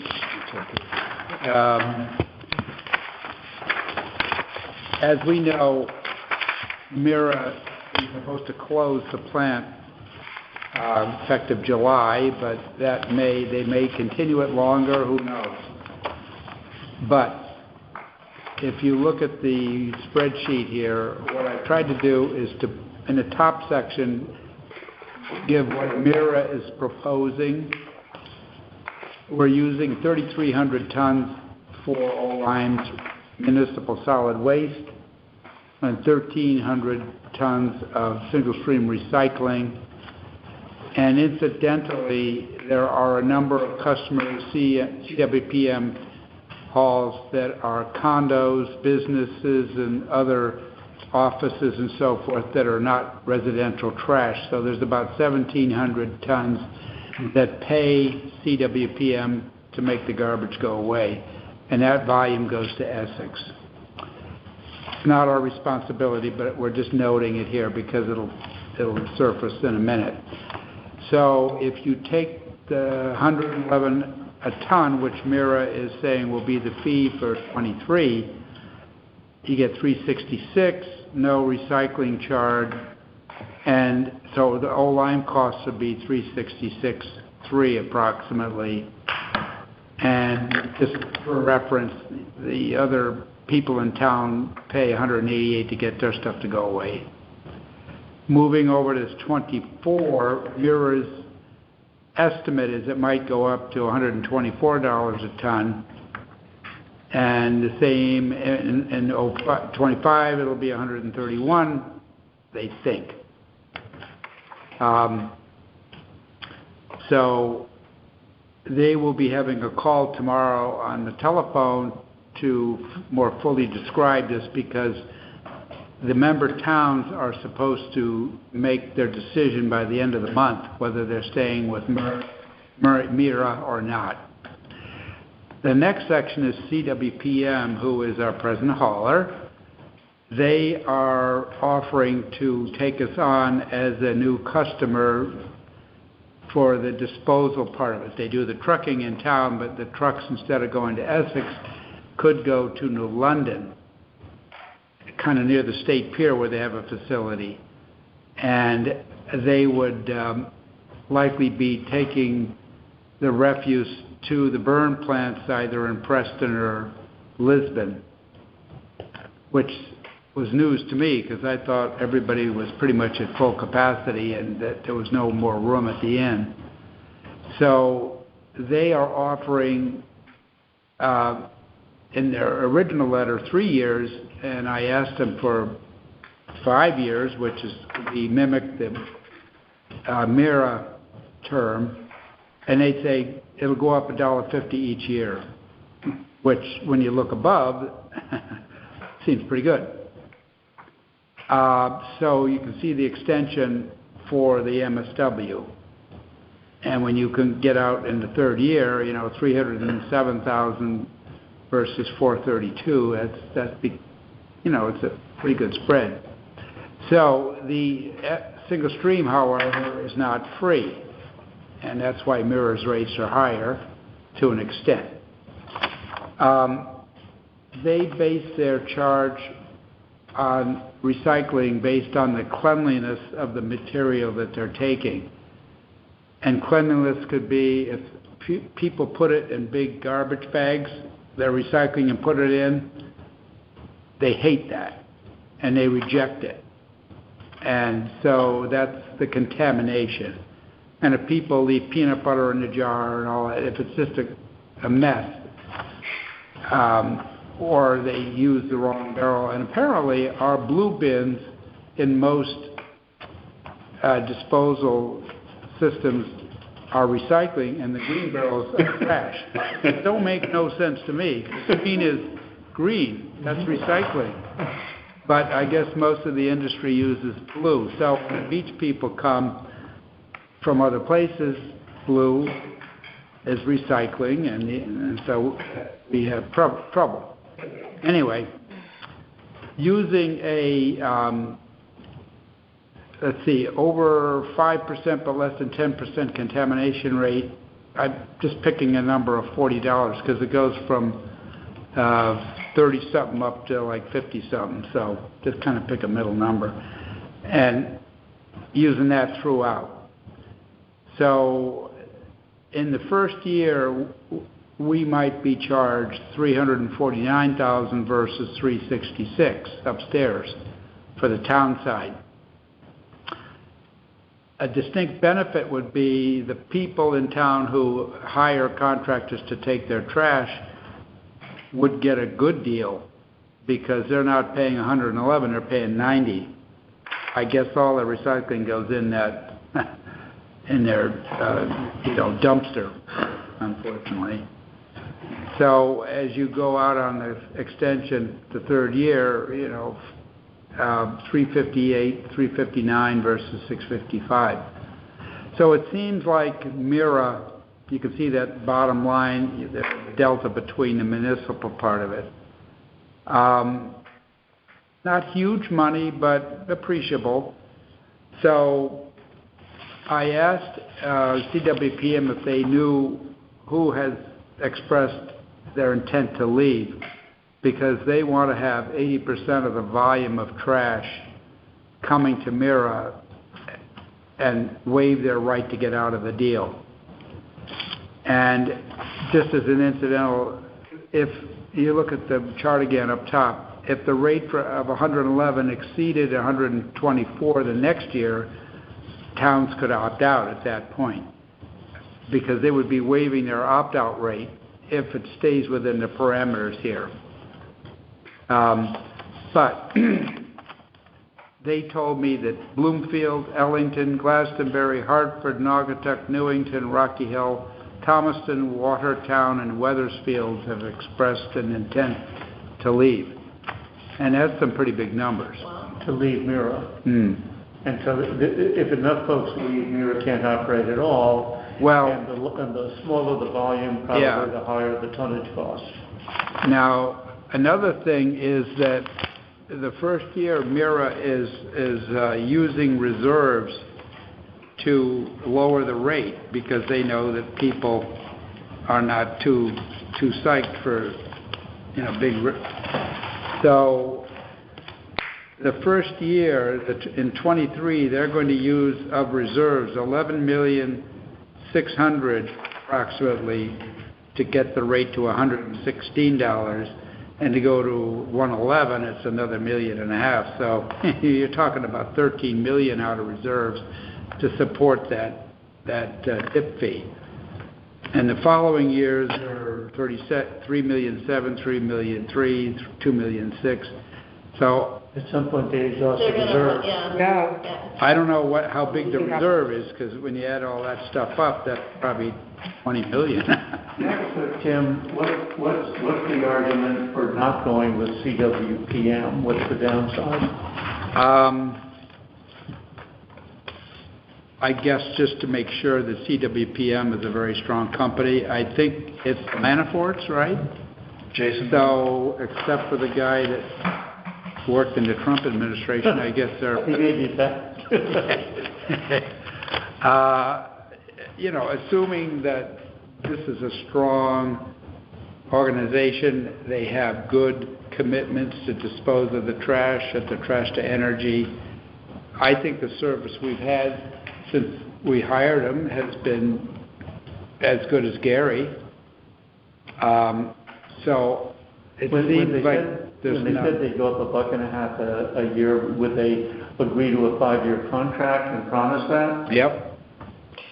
Seems like a better deal. How long is that contract on? What? Is it a 30-year contract like this one was? Well, we would have a 5-year contract with CWPM. The residential piece of it. Well, I asked him, I said, the non-residential customers get the rate at Mira. And I said, we'd like to have that continue for, there are townspeople too. And they said, we can do that. So they would get the same disposal rate. But how many years is our current contract for them to pick up the residential? Was that a 3-year? No, it was a 4-year. 4-year? Yeah. I think we got one more before they roll, right? I think this next year will be the 4th year of 4. God, time goes by quick. Yeah. We can do a D&B on them and, really check them out as much as possible, but it seems like they're... Well, Mira's busy burning their money, apparently. I know. Next year is the last year. Yeah, that's what I thought. Yeah, so Tim, would there be any change in people's behavior? Because is there any change in the single stream that we've got right now if we were to go with? I don't think there'll be any operational changes. I think, since they pick it up, they will counsel us about educating the public to not use plastic bags, to wash out the stuff, because if it goes from $40 to $90, because they could consider it refuse, that's only going to cost us money. Any idea what our current contamination rate is? They say Olime's pretty good. But, this is based on the 7%. Pretty good, is that 7%? Is it 17%? Well, we could immediately... I could get them to say what we are historically, because I don't know, because if they dump it in the thing with Mira, they may not really care that much, because it's free. But another check, Andy, would just be to say, what's your maximum rate? If it's not 7%, what's the most to see? And then run the numbers based on that. I can give you that. And, sort of a sensitivity analysis is still going to come out better than their own. Maybe. Unless they must know already. You would think so, that's what I mean. Yeah. They're going to have to charge us a rate. So they're going to, Well, it's 20%. Right. Well, they go up to 15 to 20, which is $53.78, $53. So rather than 40, it's $14 more. If you're really atrocious. That's just a wash the first year, but then it. And the tons are smaller. So. First year it's a wash, but it could be significant over time. But hopefully with education and everything, we can make sure we send the best stuff up there as possible. And so, Tim, do we need to change what we've got? Well, I think if we leave it at, we were talking earlier, and if we leave it at 366, that's 17. Well, we're in there for 350, aren't we? I was just looking at that. No, we've heard. So, at the minimum, we could almost do it for 350 because this is 349. But if you leave it, you want to go up higher just in case. There will be this call tomorrow, which I don't think we're going to run anything earth-shaking. So, unfortunately, I think we would have to join the Departure Club. What's that under? 213. 213, thank you. Each one. Yeah. Tim, you could certainly ask them for their financial statements and see whether they're on this, whether they give anybody a performance bond. Well, we've been using them for 3 years. It may be a requirement already in our agreement. I don't know. To BJ's point, we can check them out. Yeah. And if they don't check out financially, which they probably should, then if there isn't a requirement for a bond, we can ask for it. Yeah. That was, you know what? That was the issue, because we did require a bond, and that's why Solari Brothers got kicked out, because they're a much smaller group, and so their bond was really expensive. So. Yeah, there is a bond. Yeah. They do? Yeah. How much?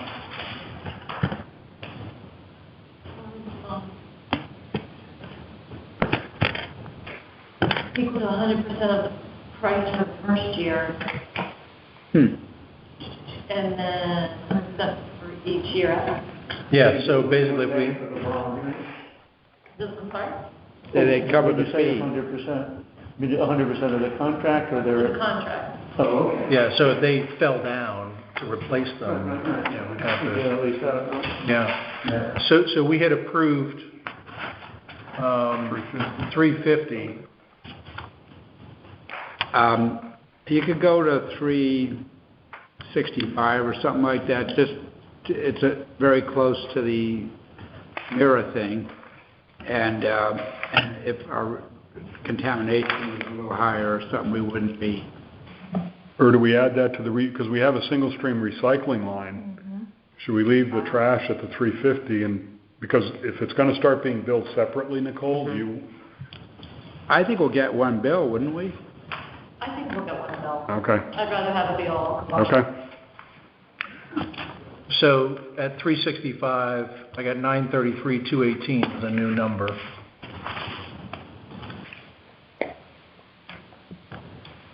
Is that right? Is that a 15,000? Yeah. 365.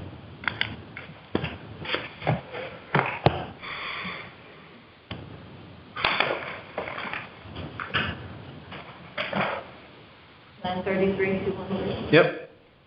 218. So I'll entertain a motion to revise the municipal refuse collection number to 933,218. So moved. Is there a second? I'll second. Great. Any further discussion, questions, debate? None, we'll move to a vote. All those in favor say aye. Aye. All those opposed say nay. Abstentions? Great, motion carries.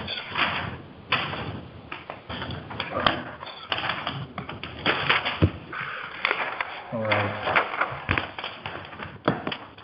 And then Public Works contract, Nicole. Is that going to impact anything that we need to? Well, I know the Board of Selectmen approved it, but I've heard that the Yeah, Public Works are not happy with something in it, or their union rep, and they're gonna come back. The what? So the union, they've gone to their union rep, and they're not happy with some of the language in there. Oh, for Christ's sake. They didn't want insurance or something to go retro to July 1, and now they're not, I don't know if they're gonna sign the contract.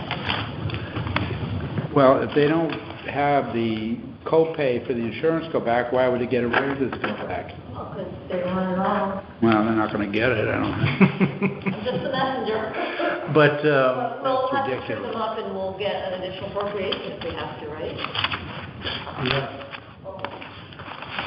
But if we know what, because that's not a piece that we would budget for, right? If that's, Right. we don't know that that's the issue, but it's likely the issue. Yeah, and it might net out to be just 1,000, but we're tracking hours from July 1 till all the way through this year, because at some point, finance is gonna have to go back to Yeah. July 1 and figure out all the differences, so. Right. I think one year it was like 25 grand.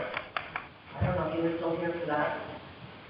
I think so, and then that one after that, I think the police, there was only a minimal amount for their budget absorber, so.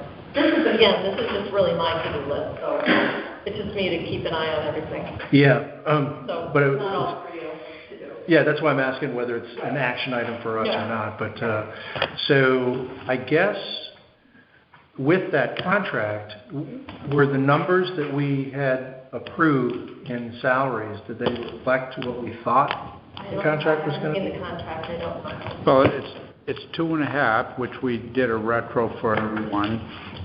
I mean, the non-union. So that would go back to July 1st, and they got to pay for their medical insurance. They're at 15, and No, I'm not arguing about or talking about the details of the contract itself. I'm just wondering if there has been substantial agreement if the numbers that we have approved for Public Works have changed at all as a result of the negotiation. I don't think we budgeted 2.5. I think the argument was don't put 2.5 in there, put 2.25.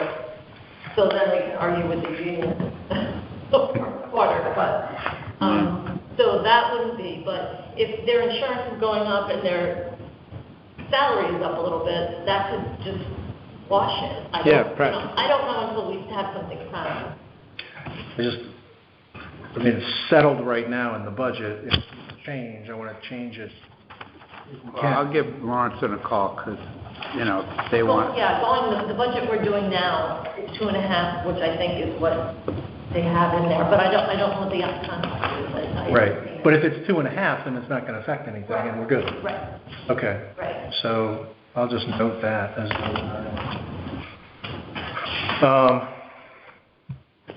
Falls Road has to do with, this sheet, remember Edie Twining gave us this? Yeah. And it had on there like another 150 grand that we were looking for in 22, but maybe that's not, I don't know if this is. They're only pursuing a lot step, as far as I know.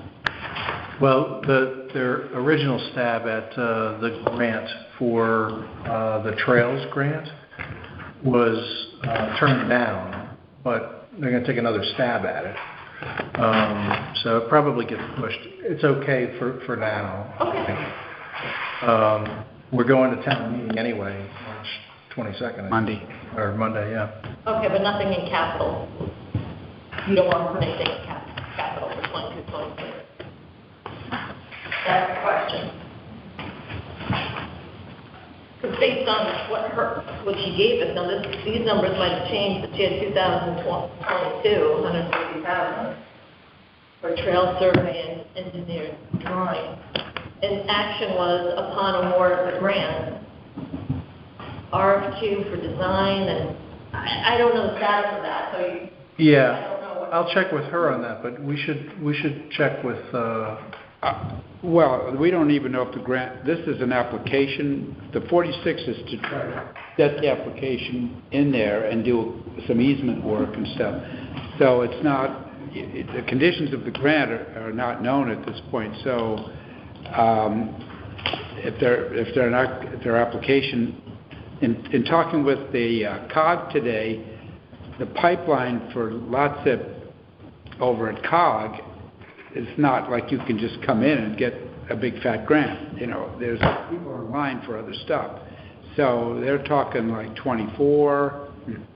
So this may not be, the LOTSIP money may not be happening for a couple of fiscal years. I think it can be 9 months from now. We have another town meeting because we've got something. Yeah, it'd be hard to guess. Yeah, otherwise, this is just a placeholder, and it's a big placeholder. So yeah. So fire marshal, emergency management, senior center, check. The Lime Academy.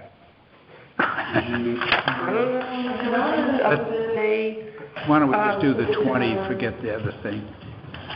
They submitted like another budget, but that budget is actually not a current budget, it's last year's budget.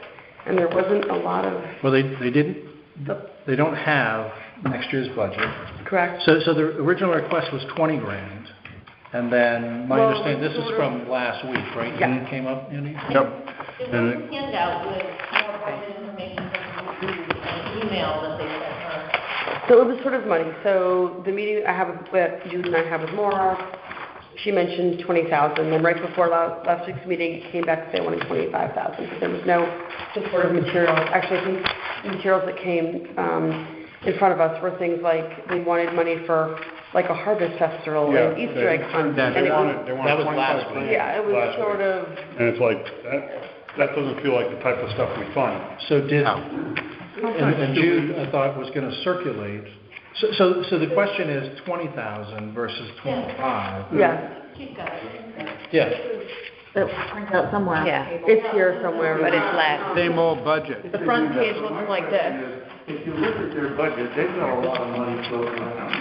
And budgets of that size are pretty... I think I grabbed it, so I'll take another. We can just recycle it. Plus, they have $250,000 in depreciation, so the cash flow is a lot more robust than their budget. My question is, how much money do we typically give to robust nonprofits in town? What do we give to Florence Griswold, for example? 12.5, I think. 12.5. Well, do we give more than 12.5 to any other nonprofit in town? Library. Well, that's different. Yeah. LYSD, which is a little different.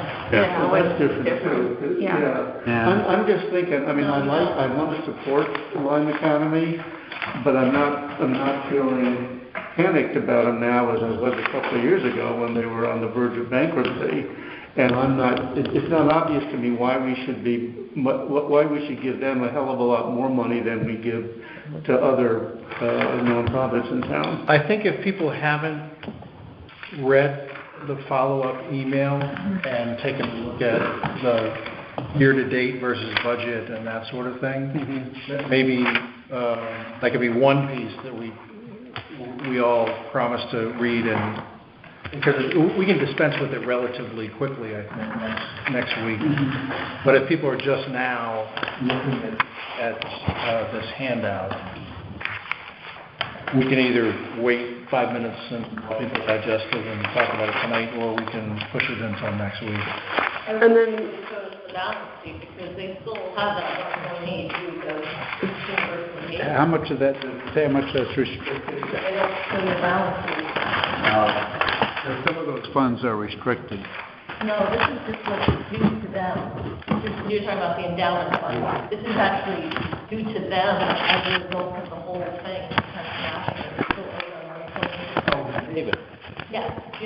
Yeah, we went through that last year. Yeah. So we don't have that information here.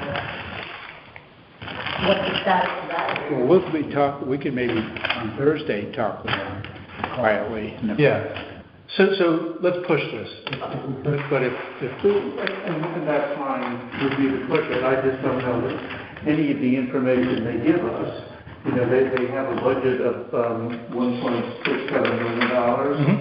So what's $5,000 here or there, right? And unless they designate it for a specific purpose, that this is to honor something that Old Lyme, the town of Old Lyme really wants to pay for, it's just throwing another $5,000 in the budget, and that's a lot more than we give to other nonprofits in town. It's not obvious to me why we should do it. Well, didn't we vote last week to give the Autobahn 20, or was it 10? 10? Okay. So yeah, maybe there is some. That's been kind of for a lot of them, that's where the number's been, is closer to the 10.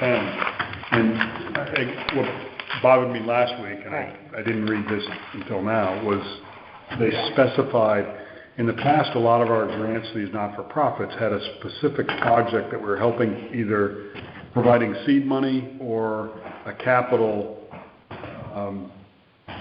purchase of some sort. I think Lime Academy one time it was a screen or something that we did fund for around $10,000. But for them to, festivals. Well, I have a problem with that because it's basically a fundraiser, right? Yeah. So I think that whole thing is just strange. Yeah. Like, that is in the budget. I don't know what that is. I mean, $10,000 to run a farmer's market and craft fair.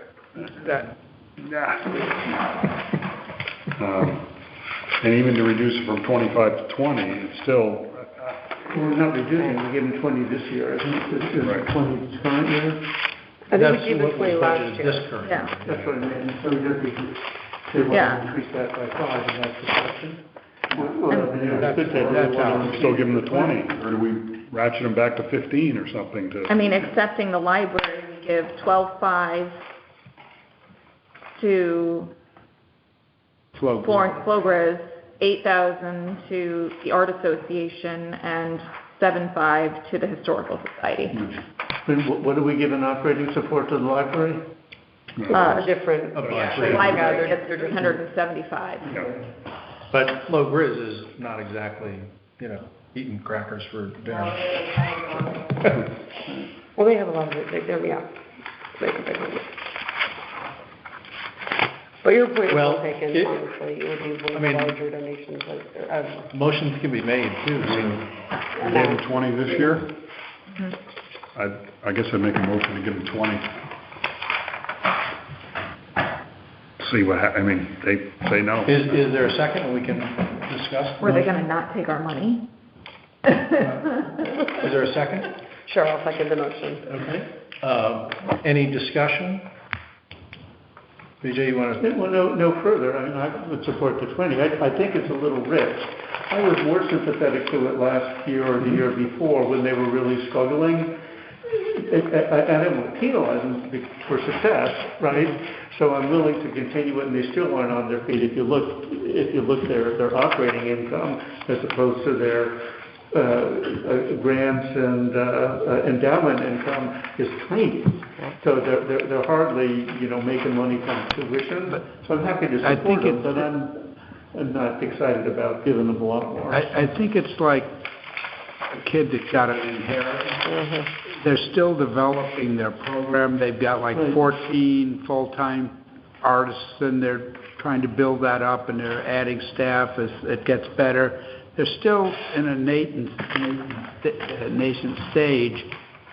The fact that they have an endowment, a lot of it is restricted, and they would be like Mira if they So they're still in the tender beginning to get on their feet. Well, and I think they deserve an enormous amount of credit. They came real close to board. Yes. And now they're potentially struggling. So I mean, I support the plan. What do you do? Not quite yet. Any other questions, discussion, debate? Hearing none, we'll move to a vote. All those in favor of $20,000 for Lime Academy, say aye. Aye. Second. Maria. Any opposed, say nay. Hearing none, motion carries. Thank you.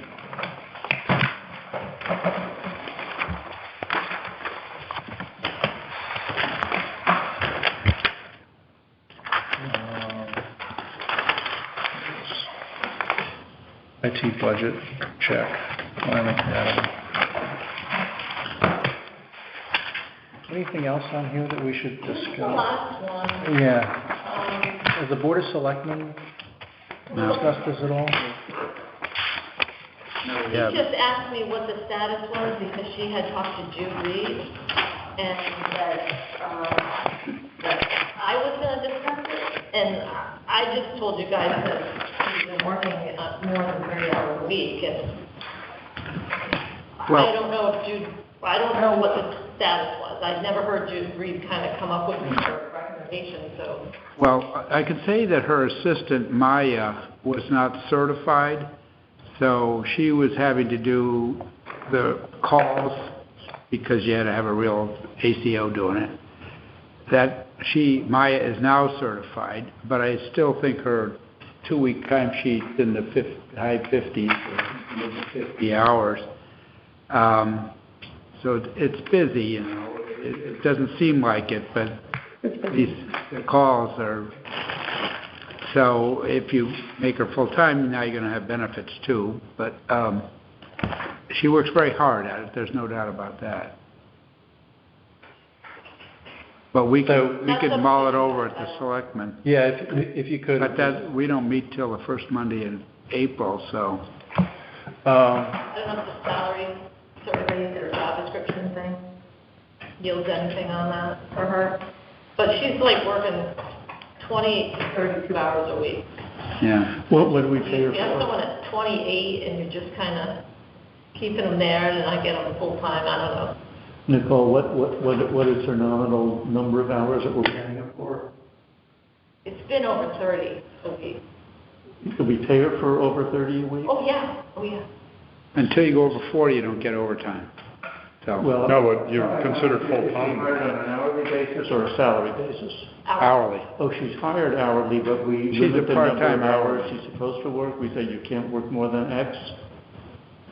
Well, we have people who work for 20 hours and that sort of thing. So because the assistant wasn't qualified, she was working unusually longer hours, but...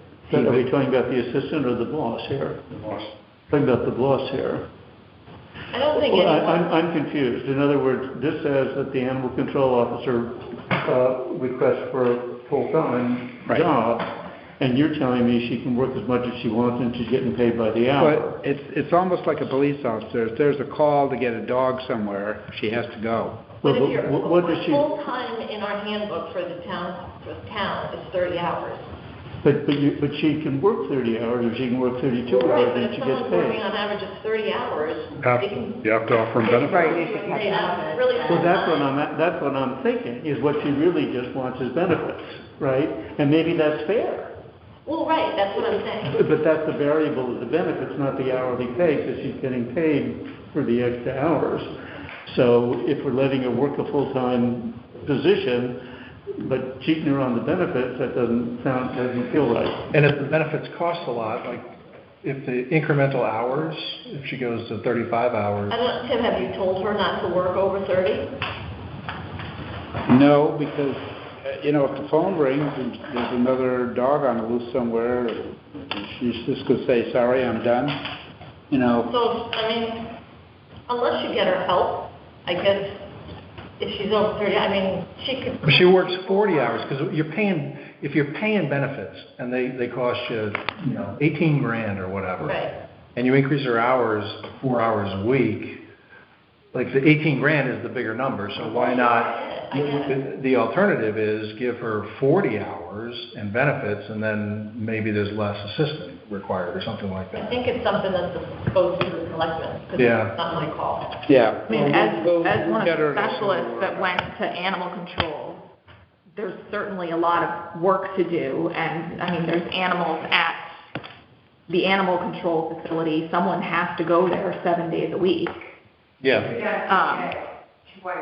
Twice a day, 7 days a week, someone has to go there. So there's no way it can really be one person. It's I like mean, having an animal in by your the home, time right? you're Like, pointing 7 days a week. Right, you're caring for a bunch of them, like, it just. And what Yeah. happens And manage if your Lynn home. wants to go away for a week? Sick or, yeah. Right, who's going in to see the cat? Yeah, the assistant would have to cover. Do we Yeah. increase one person's hours? Exactly. Or do we divide it between two people?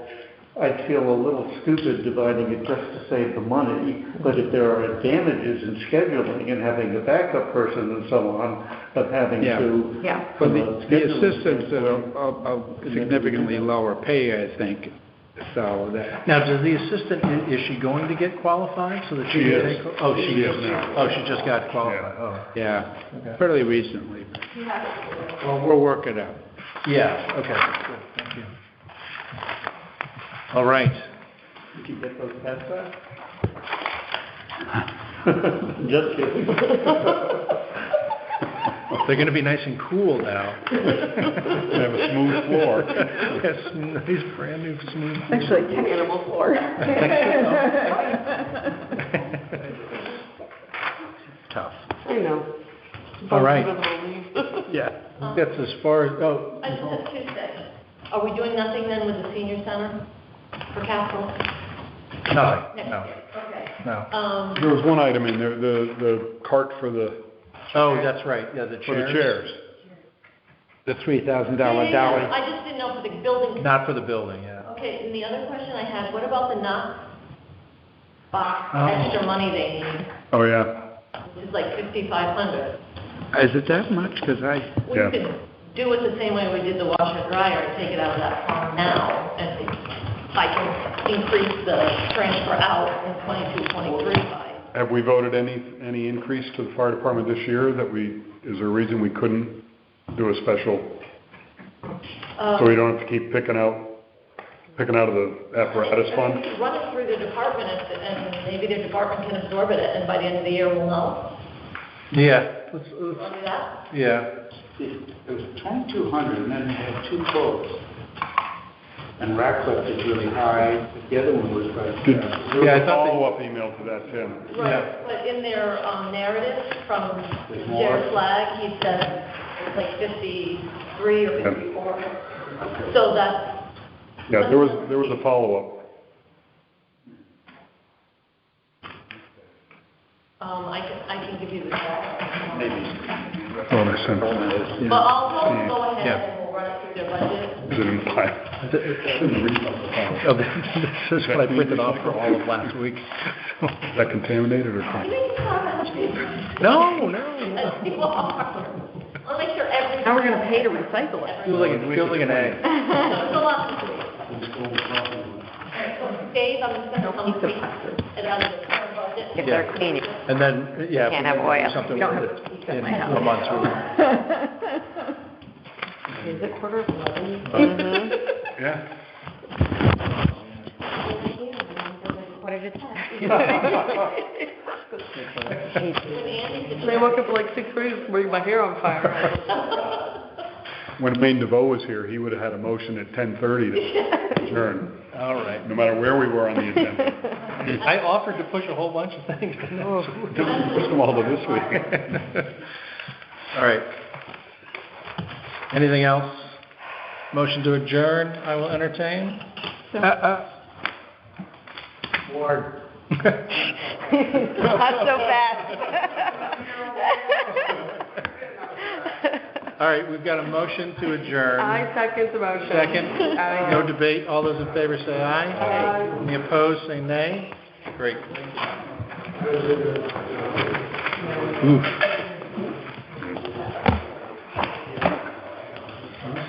got that? Coffee.